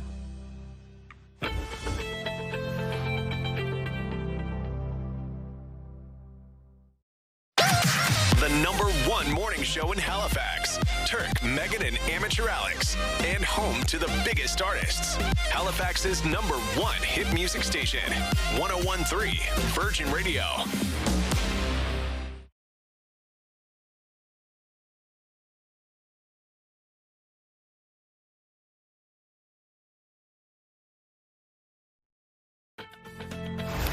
Tuesday, June 9th. Today on Your Morning Atlantic, the trial has started for a man charged with killing 2 boys in St. John in January of last year. Details just ahead in your top news headlines. And Hire a Hen. We'll get all the details on a unique service that lets you rent chickens to see if backyard coop living is for you. We'll peck away at that story coming up in Pet Talk on this Tuesday. You're watching Your Morning Atlantic.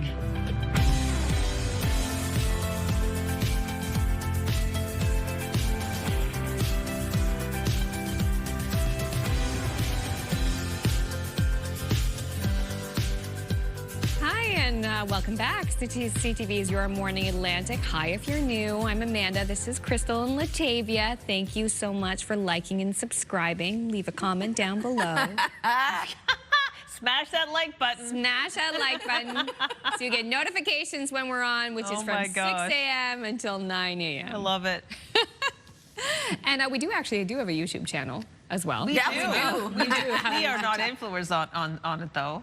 No, that would be fun if they let us do stuff like that. Wouldn't that be nice? Yeah. It's incredible how the quality, though, of influencers and online videos and the production that people have. Oh, yeah. Followings. Long way. Wow. Way up. Yeah. Excited to peck away, if you will, at the Hire a Hen interview. I was looking it up. It's very reasonable.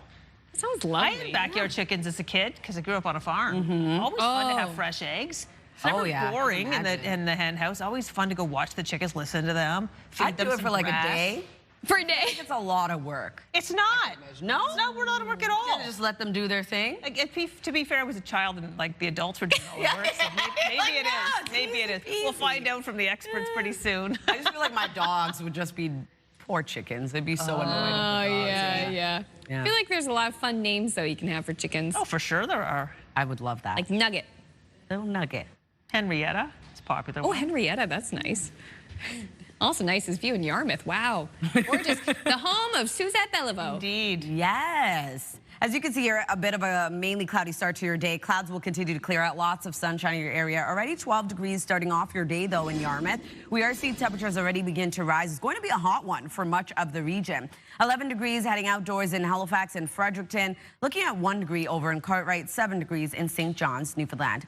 Keep in mind sun safety, hydration as you get out and soak up that sunshine. It is currently tracking high to very high across the Maritime region, moderate to high across Newfoundland and Labrador as they see the return of sunshine today. We do have a bit of active weather in the forecast still remaining. A low chance of isolated showers starting off the day for parts of eastern New Brunswick and Prince Edward Island. That's going to clear out rather quickly, leaving sunshine as clouds clear out into the afternoon. Labrador does have a low chance of showers returning into the afternoon as well.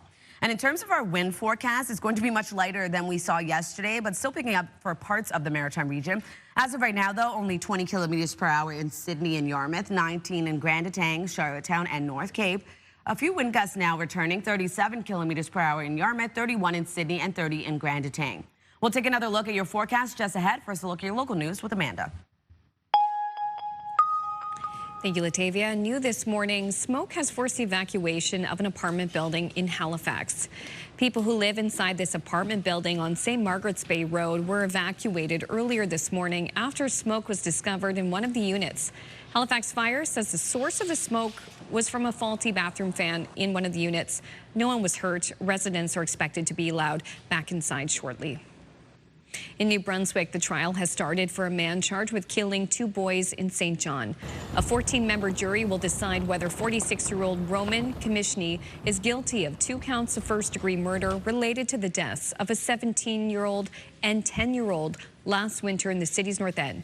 Commishney has pleaded not guilty to both charges. The victims' names are protected under a publication ban. That same ban has allowed the media to describe the incident as one of domestic violence.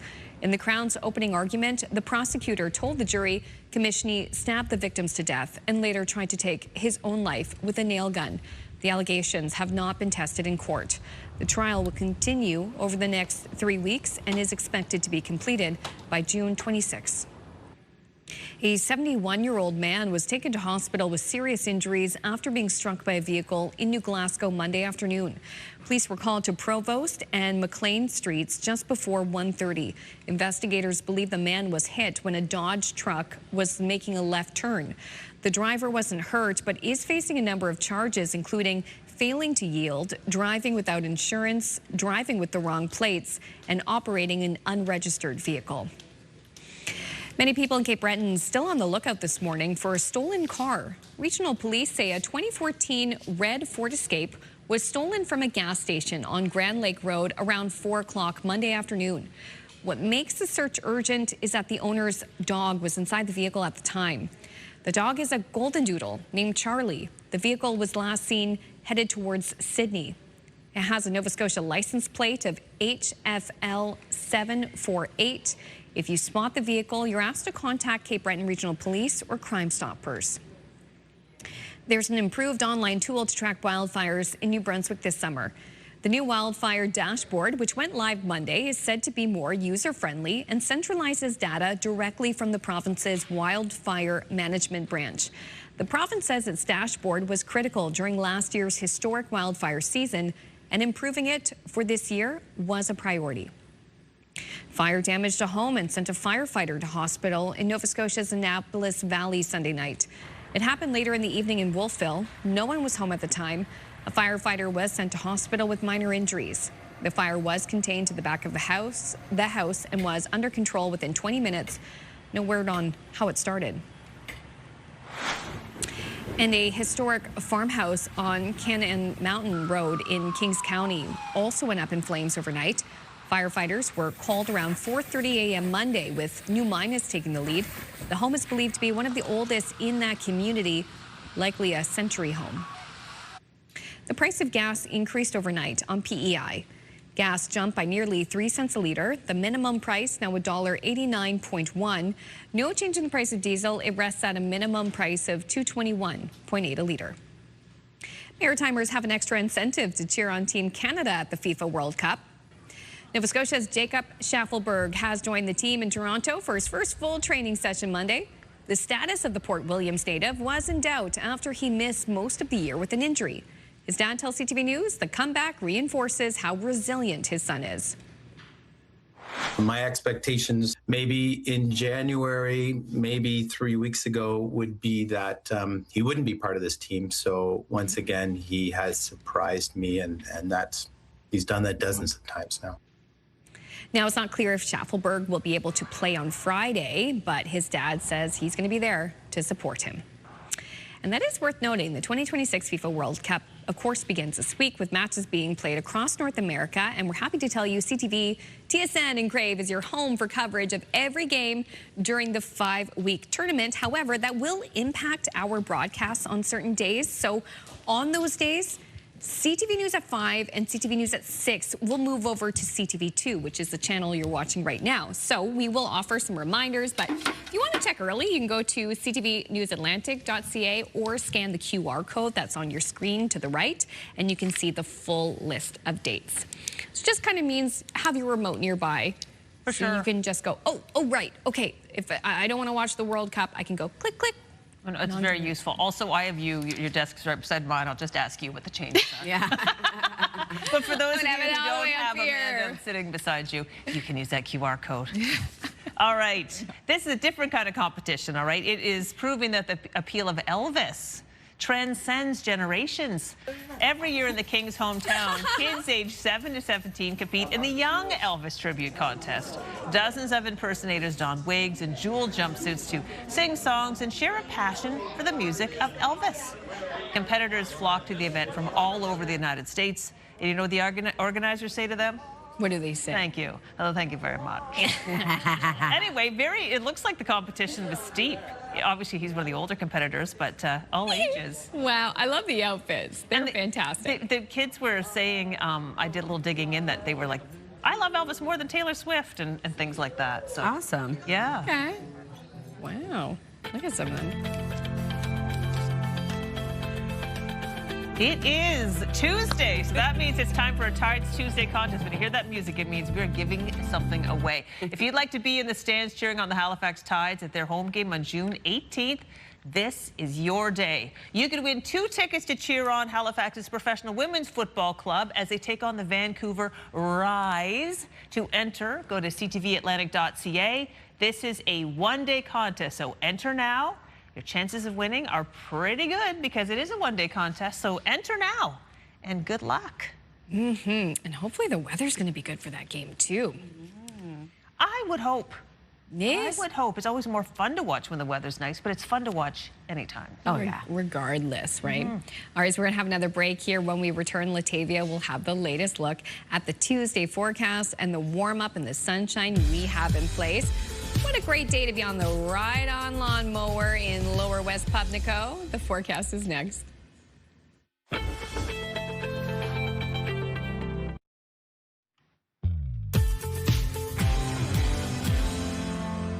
Good morning and welcome back. Taking a live look at a sunny start to the day in Chester. Temperatures already beginning to rise. It's going to be quite lovely and warming up quite hot today. Weather is brought to you by Cummins Trusted Home Standby Generators. It is 12 degrees as you head outdoors in Halifax, 13 degrees right now in Yarmouth, 14 in Moncton, 13 degrees starting off your day in Charlottetown and in Labrador City, and looking at 10 degrees starting off your day in Corner Brook. We are seeing a bit of a cloudier start to the day, but clouds are going to clear out. Lots of sunshine for much of Atlantic Canada. Still holding on to a bit of precipitation, though. A chance of showers will continue for parts of Labrador. Into the Maritime region, we do have a low chance of some spotty shower activity returning for parts of Cape Breton Island. And then into this evening, increasing cloudiness yet again. Temperature is quite warm for the overnight lows. And that takes us into our forecast for Wednesday. Another sunny day is ahead.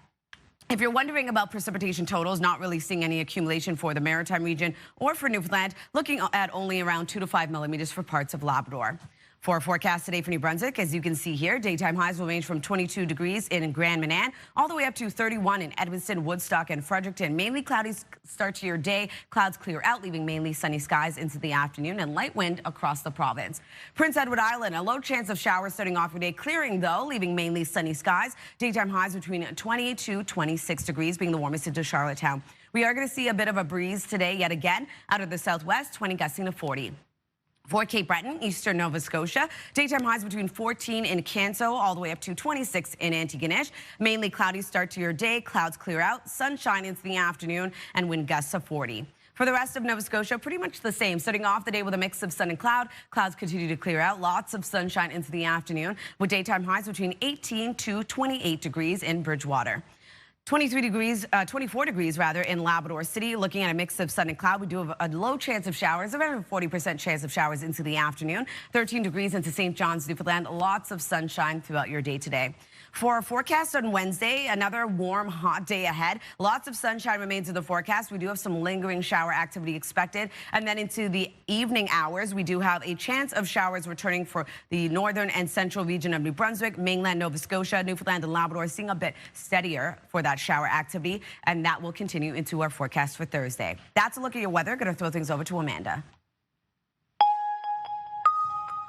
Thank you, Latavia. National news now. Conservative leader Pierre Poilievre is urging Albertans to stay in Canada. He delivered a keynote speech in Calgary Monday with a message that Ottawa must address the frustrations driving some Albertans toward separation. CTV's Kathy Lee has more. In a packed room of Conservative supporters at a Royal Canadian Legion branch in Calgary, applause for federal leader Pierre Poilievre's stance on Alberta separation. Making Alberta stronger within a united Canada should be a big part of our national project. This speech marking the start of what he says will be a campaign to keep the province within Confederation.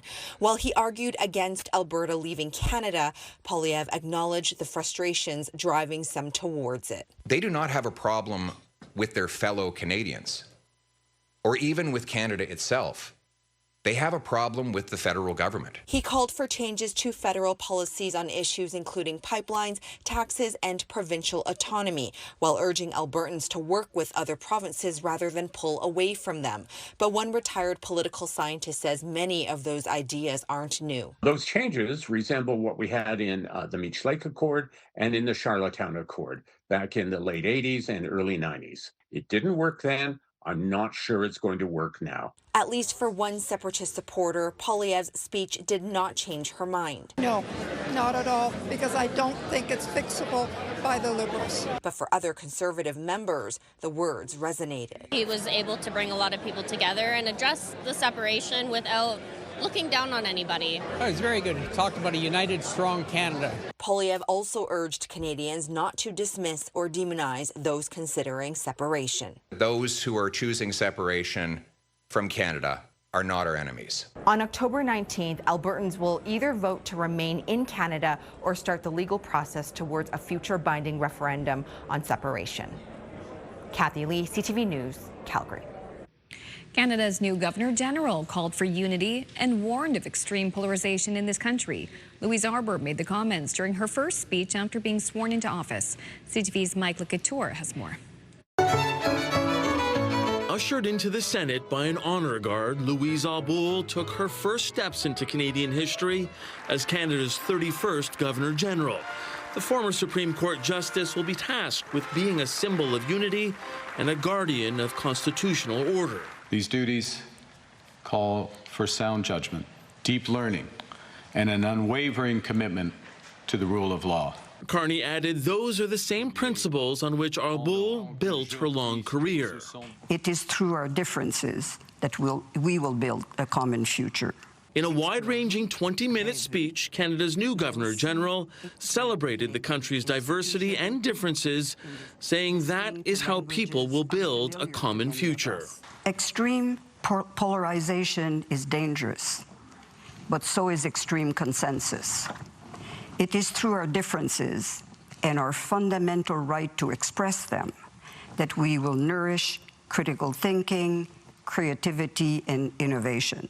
A message that resonated with other dignitaries who attended the ceremony. She stands for human rights, she stands for justice, she stands for equality, and she laid that all out. While taking over from Canada's first Indigenous Governor-General, Mary Simon, Al-Bul underlined the importance of reconciliation. I'm looking forward to working with her in her new capacity, but I know that we are in good stead. While her message was one of unity and a call to lead on the global stage, Al-Bul also injected a hint of patriotic humor. We don't think we are perfect, but we believe we're pretty well on the way there.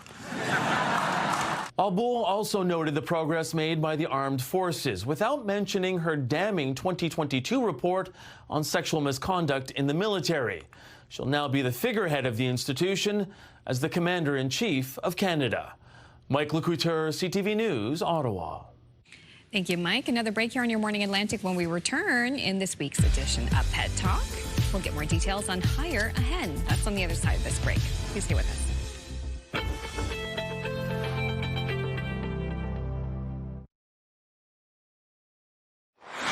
Welcome back. It's 8:23. On this week's edition of Pet Talk, we're talking backyard chickens. Hire a Hen is based in Springfield, Nova Scotia, and offers a very unique service to families wanting to dip their talons into chicken keeping without fully committing to a permanent setup. Now, if you've been thinking of having a backyard chicken coop, Hire a Hen may be the place to begin. So join us this morning is Stephen Broom. He's a Hire a Hen customer who's also serving as the chicken ambassador or hen ambassador, if you will. Good morning, Stephen. Good morning. So for those who aren't familiar with Hire a Hen, tell us a little bit about how this works. Well, as you just said, it is a family-run business that offers you hens, as many as you want, from mid-spring when it's warm enough to have chickens outside without a heated facility, all the way through the summer to the fall, up to the point that it gets too cold to have them outside. And basically, Hire a Hen brings you hens who are of laying age, a coop, a run, feed, shavings, and dishes to feed your girls. And they also give you a 2-hour seminar, online video seminar on training you to raise chickens. And they are always on call, either email or phone, to answer any questions you might have. So depending on the kind of package you want, how many hens you have, whether you have your own coop, as I do, you can see in the video right now, the prices are geared to what you need and what you want. They're reasonable, though. I looked online, and it's a few $100s for the whole season. Now, you've been a customer for a while. How did you get involved with Hire a Hen? I saw one of my old high school teachers, advertising it on Facebook one day, and I thought, this sounds great. We eat a lot of eggs. I love fresh eggs. There is no comparison between the eggs that came to you this morning and the eggs that have been in the grocery store for months. So I thought, okay, let's give this a shot because it's pretty much risk-free. And so we hired 2 hens and haven't looked back. Well, as a kid, we had a chicken coop, and I loved having the chickens around. It was a wonderful experience. It's lovely to see that you can actually rent everything, and it's essentially all there for you. But how much work is it actually to have chickens? That's the big question. You make sure that their food dishes are topped up, that they have lots of water, especially when the heat is coming, especially last summer when it was so hot. Every couple of days, you scoop out the now soiled shavings and put in fresh shavings. But otherwise, they're really self-sufficient. Unlike my dog, who's walking around my legs here, they don't need to be walked. They don't need to be trained. They're great. So the experience would be on par with having a pet, then, is a cat, I'd say. Right. Yes. Yeah. Yes. Wow. Except there's less demand. They don't yell at. Actually, I was going to say they don't yell at you, but we do have one rooster because we like it that way. And he did get me up this morning at 4:45 with his crowing to let them out into the run, but that's fine. That's fine, and we should. It feels like we should have hire a hand set up here in the studio, because we can definitely use that rooster like to get us going in the morning. What do you love about having the backyard chickens? I think it's because they have such personalities. We've had them for 4 years, and each time you get a different sense. I mean, sometimes you'll have a chicken that when you go down to the coop, she thinks, I'm not convinced that I like you, so she'll go up into the coop and kind of hide herself. You have others that come running out to greet you, especially if you have a handful of dried meal bugs or something like that. Oh my gosh. They have their own personalities. It's such fun to watch them. Well, Stephen, you're definitely selling this for us. Thank you so much for your time today. It's my pleasure. We'll put more information about Ira Hen. Ira Hen info is on our website. We'll turn our attention now to Latavia. Thanks, Crystal. Starting off New Brunswick, it's heating up today, 30 degrees. A mainly cloudy skies start off your day, but clouds will clear out. Lots of sunshine into the afternoon. Much of the same on Wednesday with a high of 29, and sunshine sticking around in the forecast for Thursday, cooling down but still remaining above seasonal at 27. For Nova Scotia, 26 degrees today. A mix of sun and cloud clears out. Lots of sunshine throughout your day today. Warming up to 29 on Wednesday with mainly sunny skies. And then on Thursday, we are going to see a mix of sun and clouds sticking around for Cape Breton Island. Cloudy skies for the remainder of the province. Isolated showers into the afternoon with a high of 24. Nova Scotia's looking at a high of 24 degrees as well today. Isolated showers clear, leaving mainly sunny skies. Warming up to 27 midweek on Wednesday and 26 on Thursday.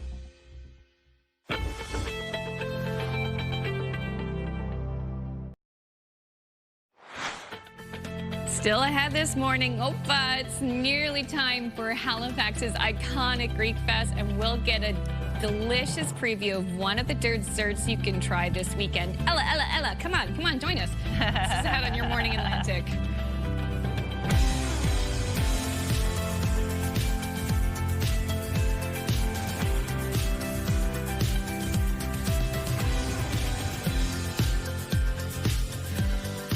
Good morning and welcome back. It is getting so yummy in this studio right now as we prepare for Greek Fest, and it's gonna make us a sweet little treat. Yes, something with custard in it. Yum, yum, give me some. Ooh, yes, please. Oh my gosh, I love Greek Fest. This is what I love about the summer season, is all these festivals coming out. You can get outside, enjoy delicious cuisine, and soak up the sunshine. Yes, it's so heartwarming to see such community pride, so many volunteers giving their heart and soul, seeing the dancers, all those kids, their parents drove them to lessons, and it's such a beautiful celebration of community. We'll find out what's new for Greek Fest this year shortly. Looks like the weather's going to play into it nicely, though. So we do have a couple of really nice warm days ahead, and for the next part of the week, we are still going to hold on to above seasonal daytime highs. Gets a bit cloudier, but still going to be quite warm. Lovely. Can't complain. Lovely. Yeah, a bit of shower activity here and there, but it is needed. It's typically quite dry around this time of year. Here's a live look at St. John. As of right now, it is 10 degrees starting off your day. We are starting to see clouds clear out. Lots of sunshine across New Brunswick today and many areas across Atlantic Canada. Temperatures are currently heating up, 14 degrees in Moncton as well as into Sydney, 12 degrees in Halifax, 13 in Charlottetown, and 9 degrees in St. John's, Newfoundland. Keep in mind sun safety when heading out. The UV index is currently tracking high to very high across the Maritime region and tracking moderate to high throughout your day today for both Newfoundland and Labrador. And in terms of our forecast, a bit cloudy to start. Clouds will clear out. Lots of sunshine for much of Atlantic Canada. Still going to see a low chance of some showers across parts of Labrador and parts of eastern New Brunswick, Prince Edward Island, already seeing showers clear out. In terms of our wind forecast, going to be quite light for much of the Maritime region. As of right now, though, 30 kilometers per hour in Sydney, 26 into Yarmouth, 22 in Grand Etang. Wind gusts getting up to 39 kilometers per hour in Grand Etang and in Sydney, and 31 in Canso. We'll take another look at your forecast just ahead, but first, one last look at your local news with Amanda. Thank you so much, Latavia. New this morning, smoke has forced the evacuation of an apartment building in Halifax. People who live inside this building on St. Margaret's Bay Road were evacuated from their units early this morning after smoke was discovered inside one of the apartment units. Halifax Fire says the source of the smoke was from a faulty bathroom fan in one of the units. No one was hurt. Residents are expected to be allowed back inside shortly. In New Brunswick, the trial has started for a man charged with killing 2 boys in St. John. A 14-member jury will decide whether 46-year-old Roman Commishney is guilty of 2 counts of first-degree murder related to the deaths of a 17- and 10-year-old last winter in the city's North End. Commishney has pleaded not guilty to both charges. The victims' names are protected under a publication ban. That same ban has allowed the media to describe the incident as one of domestic violence. In the Crown's opening argument, the prosecutor told the jury Commishney stabbed the victims to death and later tried to take his own life with a nail gun. The allegations have not been tested in court. The trial will continue over the next 3 weeks. An RCMP officer in New Brunswick has been charged with assaulting and choking his intimate partner last month. The Serious Incident Response Team recommended charges following an investigation into the matter. On Monday, Constable James McMillan was also charged with unsafe storage of a firearm. He will appear in Miramichi Court in August. It's not a done deal yet, but there is hope the 8-week strike by CUPE long-term care workers in Nova Scotia could finally be over. More than 3,500 workers are voting on an offer that was hammered out over the weekend. A settlement can't come fast enough for people with loved ones in those facilities. Stephanie Beaton's 85-year-old mother, Anne, who lives with Alzheimer's, has been a resident of the Port Hawkesbury nursing home for a little more than a year. In late April, Beaton spoke with CTV News, expressing concerns about what she felt was a decline in her mother's care and the quality of her meals. It's definitely cautious optimism. Hopefully the workers have been offered a fair deal, and hopefully they're willing to accept this deal. The workers seem to be a little more upbeat yesterday, I'm told. I haven't, like I said, I haven't spoke to any of our residents, but I hope to today, and I'm sure they're just as happy and anxious to see us return. The new deal still needs to be ratified. In a statement over the weekend, CUPE said if the lead bargaining unit votes to approve the proposed deal, it will then be presented to members province-wide for a vote. A dubious distinction for Nova Scotia, which now has the most expensive average asking rents for apartments in the country. The latest monthly analysis from Rentals.ca and Urbanation found average asking rents for apartments in Nova Scotia rose 2.6% in May to $2,343. That is higher than the national average asking rent, which went down 4.7% in May from a year earlier to $2,029. Just in time for the coming weekend, there is another bridge closure in Halifax. This time, the 4 lanes on the McKay will be shut down for work. Ferry rides are being offered as a replacement, but that doesn't work for everyone. Truck drivers will face a significant detour. It make my route longer. Like, it take only 25 minutes, but I have to go all the way around from the highway. So it took 50 minutes or 45 minutes. There's no good time for a full bridge closure. That's why we actually try and do lane drops and weekends and nights as much as we possibly can. The McKay is expected to have one more closure before the end of this construction season. Food banks in New Brunswick are getting a provincial funding boost for the next 3 years. The government is giving $9 million to Feed NB, the organization that distributes food to 68 food banks and community kitchens across the province. The government says it will reassess the agreement in 3 years. In a statement, Feed NB says the funding will provide some certainty for food banks, especially as demand steadily increases year after year. Finally, the price of gas increased overnight on Prince Edward Island. Gas jumped by nearly 3 cents a litre. The minimum price now $1.89.1. And no change in the price of diesel on the island. It rests at a minimum price of $2.21.8 a litre. Prices in Nova Scotia and New Brunswick did not change overnight. And that is your last look at your local news headlines on this Tuesday morning. Thank you so much. You are so welcome. Well, we're going to be talking about Greek Fest, kicking off the summer festival season. Well, we're going to head now to Bavaria, where a beautiful festival took place over the weekend on a lake. It was the Corpus Christi Fest, which is a Catholic holiday celebrating the presence of Christ.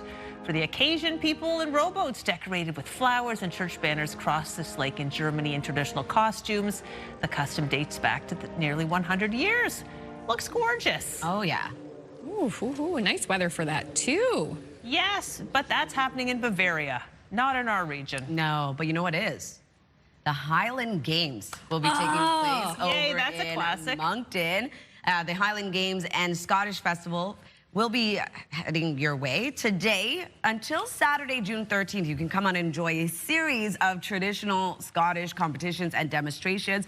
For a full list of their events and activities, head over to their website. And there will be a Ceilidh being held in Summerside this Friday from 7 until 9. Come out and enjoy music at the Parkview Senior Citizens Club. And we also have the Ocean and Me. That will be taking place in Halifax on Friday from 6 to 7 p.m. Enjoy a conversation about the ocean. This will be diving into ocean-related challenges, also marine research in Nova Scotia and the environmental transformations currently shaping the marine ecosystems. To learn more or to register for this event, it can be in person or online. To attend, head over to their website.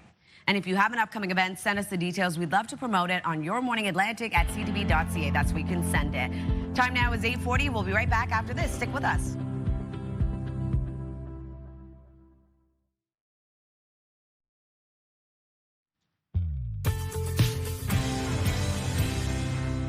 Good morning and welcome back. The time now is 8:43. Taking a live look at Martok. 13 degrees starting off your day. A bit cloudy early this morning, but clouds will clear out. Lots of sunshine and temperatures heating up right across the region today. Weather is brought to you by Cummins Trusted Home Standby Generators. As of right now, it is 12 degrees heading outdoors in Halifax. 14 starting off your day over in Sydney with 13 in Charlottetown. 12 degrees right now in Fredericton. 13 in Labrador City and 9 degrees in St. John's, Newfoundland.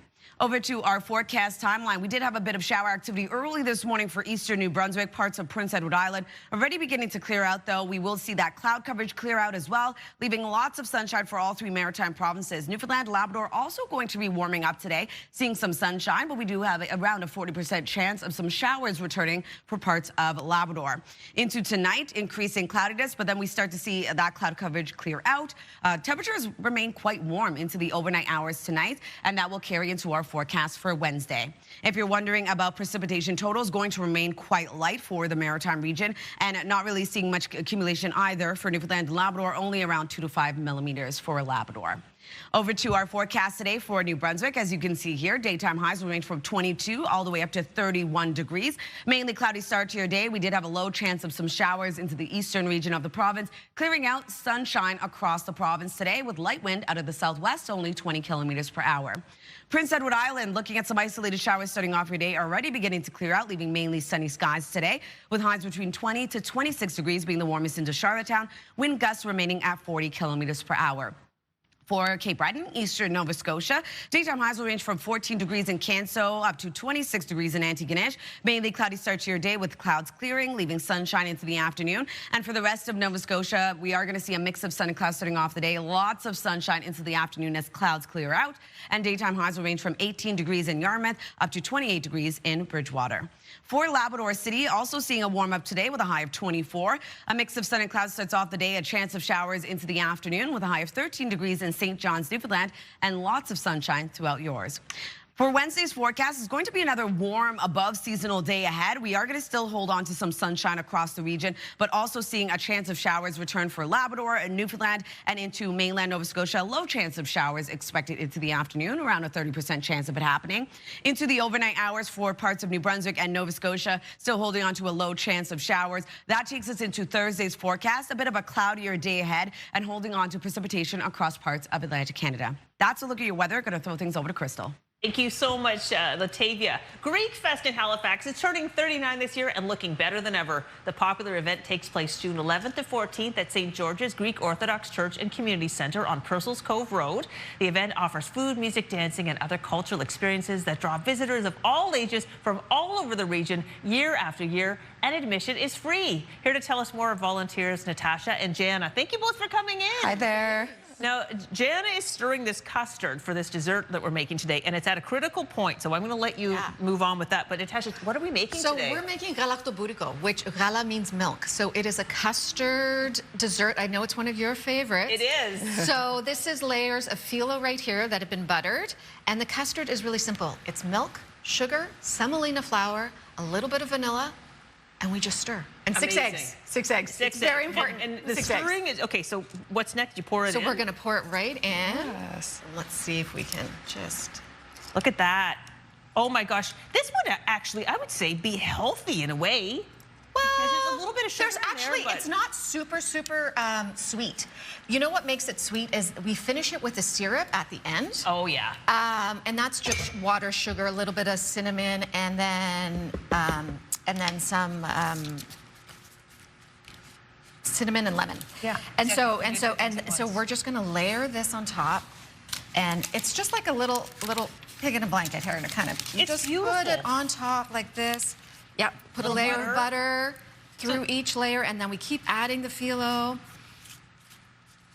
And this is one of the desserts you can get. Jana, you've been on Dessert Detail this year. How are things going? It's going really well. Now, this is the 11th hour.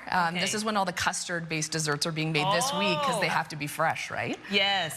So the ladies of the church are in there in the daytimes, and we go in just after work to try and help out however we can. Yeah. So it's a big group effort. It really needs everybody. And we make like 100 pans of galaktoburiko, baklava. Like we've used over like pounds of butter, 100 pounds of butter, 100, like it's just so much sugar and milk and honey. Custard. Well, they're good, wholesome ingredients. It's like, I mean, it's wonderful. Galaktoburiko, I got it right. Galaktoburiko. You're saying I've always enjoyed eating it, but I could never pronounce it. I would just sort of describe what I wanted. And this is phyllo, and I know people are sometimes intimidated by phyllo, but the key is to, and you just kind of layer, you just kind of keep layering that on top. Just take the phyllo out right when you want to unroll it. If you leave it out, it will dry out. So you really just want to use it kind of quickly in the moment and keep it covered. And and you keep doing that. And then honestly, before you cook it, you have to score it a little bit. So you'll take your knife and you'll go, you know, give it a little score. Give it down three things, make them really generous pieces, because that's what it is at Greek Fest. You get 3 beautiful pieces, and you just put that in the oven. I love it. Okay, well, I know this is one of your personal favorites, Natasha. Cannot wait to try it in a second, but let's talk about this year's festival. Some wonderful things are coming back. So what's coming back, Jana? So one of the great things that are coming back this year is lamb on a spit, which is quintessential Greek culture. And it also infuses a really great smokiness into the lamb. Yeah, I bet. Right? So, and that's served with lemon potatoes and Greek salad, and it's $25 a plate. Yep, that's wonderful. That's Friday. It's Friday. Friday, that's when it starts. I'm, you know what? I'm so excited about. I know everything about this festival. But you tell our viewers about the other events. It's a World Cup event. So there is. So obviously, all of Canada knows that the FIFA World Cup is big, and it's Canada versus Bosnia at 4 o'clock on Friday, and we're going to put it on a big projector and have some specials with donair and drinks to kind of accommodate the event. Yeah, like donair and a drink for $10. Yeah. Alcoholic or non-alcoholic. Yeah. It is a steal. Like these are it. These new, well, they're This is North Brewing. This is a collaboration with North Brewing. They're so cute. So we have a ouzo lemonade and we have a lager. So I think the weekend we'll be seeing lots of people holding these. I love that. It's wonderful. And then here's the wonderful World Cup happy hour. Yeah. That is a great special. Donair and a beverage for $10.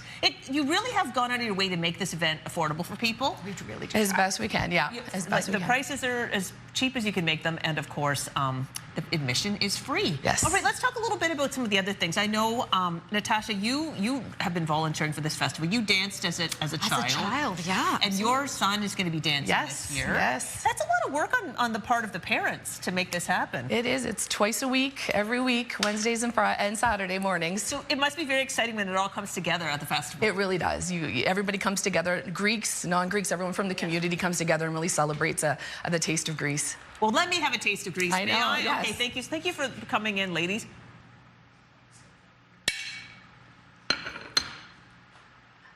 Oh my gosh. Pre-taste. Oh my gosh. This is the best dessert I've ever had. Oh my gosh, it's so fresh and delicious. I'm glad you enjoyed it. You made it because it's freshly made. Thank you so much. Absolutely. This is just the beginning. You can get more of this. We put information about Greek Fest on our website. I'll be eating that entire tray after it's baked. But it's 8:51. We'll be back to wrap up the show right after this. Welcome back. We're just watching Crystal. It's so good. So good. It looks delicious. This, for some reason, I'm just like custard. I can't. This is so perfectly fresh and delicious. Drenched in honey, phyllo pastry. Oh my gosh, it's the best I've ever had. I've never had one that's so like succulent before. Greek desserts just hit so well. Oh, they do. I was looking at the hours, and I remember you used to have to pay the tickets to go in, and now that it's free, you can just go on in, get the good stuff. Get the good stuff. All right. Cut yourself a big slice of this. Okay, we want to bring you the answers to the Move Morning Chat. We're asking, what was the worst experience you had being stuck in something? Dorothy says, oh gosh, as a child, I was stuck in an outhouse. Oh dear. The latch on the outside closed on its own and locked me in. It felt like hours, but probably not. I can't remember who let me out. Oh, at least you got out. Poor Dorothy. Sharon says, I got stuck in my shed. When I went in, the door blew closed and latched. My dog was outside. I pounded on the door trying to make him bark so the neighbors would hear me. He would not bark. I finally had to break the door. Aww. On you, Sharon. Noreen, my worst experience being stuck in something would be my sister's deck. Many years ago, I walked on a soft spot on my sister's deck and my leg went through. No. The hole was so tiny, I don't know how my lower leg even fit through. It stopped at my kneecap. It was mid-January and cold. Oh, dear. My leg swelled immediately and I couldn't get out. I'm yelling out to my sister and nephew for at least 5 minutes. They were in the driveway shoveling. She goes on to say, in our next script there, when they realized I was hurt, it took a long time to get my leg out. We came so close to calling the fire department to help. Thankfully, we didn't have to. My leg had swelled 3 times its size. I was laid up for a couple weeks. Needless to say, I'm leery of any decks. I don't blame you, Don't Noreen. blame you. That's Seem nasty. unsafe. Chris from Dartmouth got stuck in an elevator years ago. Not a nice feeling. Glad it didn't last. Yeah, that's everybody doesn't want to do that. Mo from Bathurst says, I worked with truck tires for 41 years. We stacked them 6 high, and I dropped my work cell. And instead of tearing them down, I decided to go in head first. I got stuck, and my coworkers helped, but had to wait a little bit. Oh, my gosh, that's a good one. You think you're taking it the easy way. Cecile says, I was working as an aide in a hospital when I was in university. I had to bring some patients to the first floor, and the elevator got stuck. The patients were panicking. I was scared, but needed to stay calm. Eventually, it did get unstuck, but the patients didn't want to go back in, and some of them couldn't go up the stairs. After a lot of convincing and reassuring, we finally made it back up to the unit. Oh, what a day. God love you, Cecile. Mina Hunter, I don't know why. Sometimes Mina's name autocorrects to Mean, and you are not mean, Mina. No. I don't know why it does that. It's a weird thing with the system. Anyways, Mina says, many years ago in my military housing apartment, I got stuck in an elevator for 45 minutes. Ooh, that's a long time. Ay, ay, ay. The one thing that could be fun is you finally get to press the button that says, help me. Yeah. That one that's tempting true. kids. That is true. I would love to be stuck in the kitchen where they're making this galactiburicos, and then I would have as much as I wanted. Saying that so well, you're making Maria Panapellis proud. Oh my gosh. Have a great day, everybody.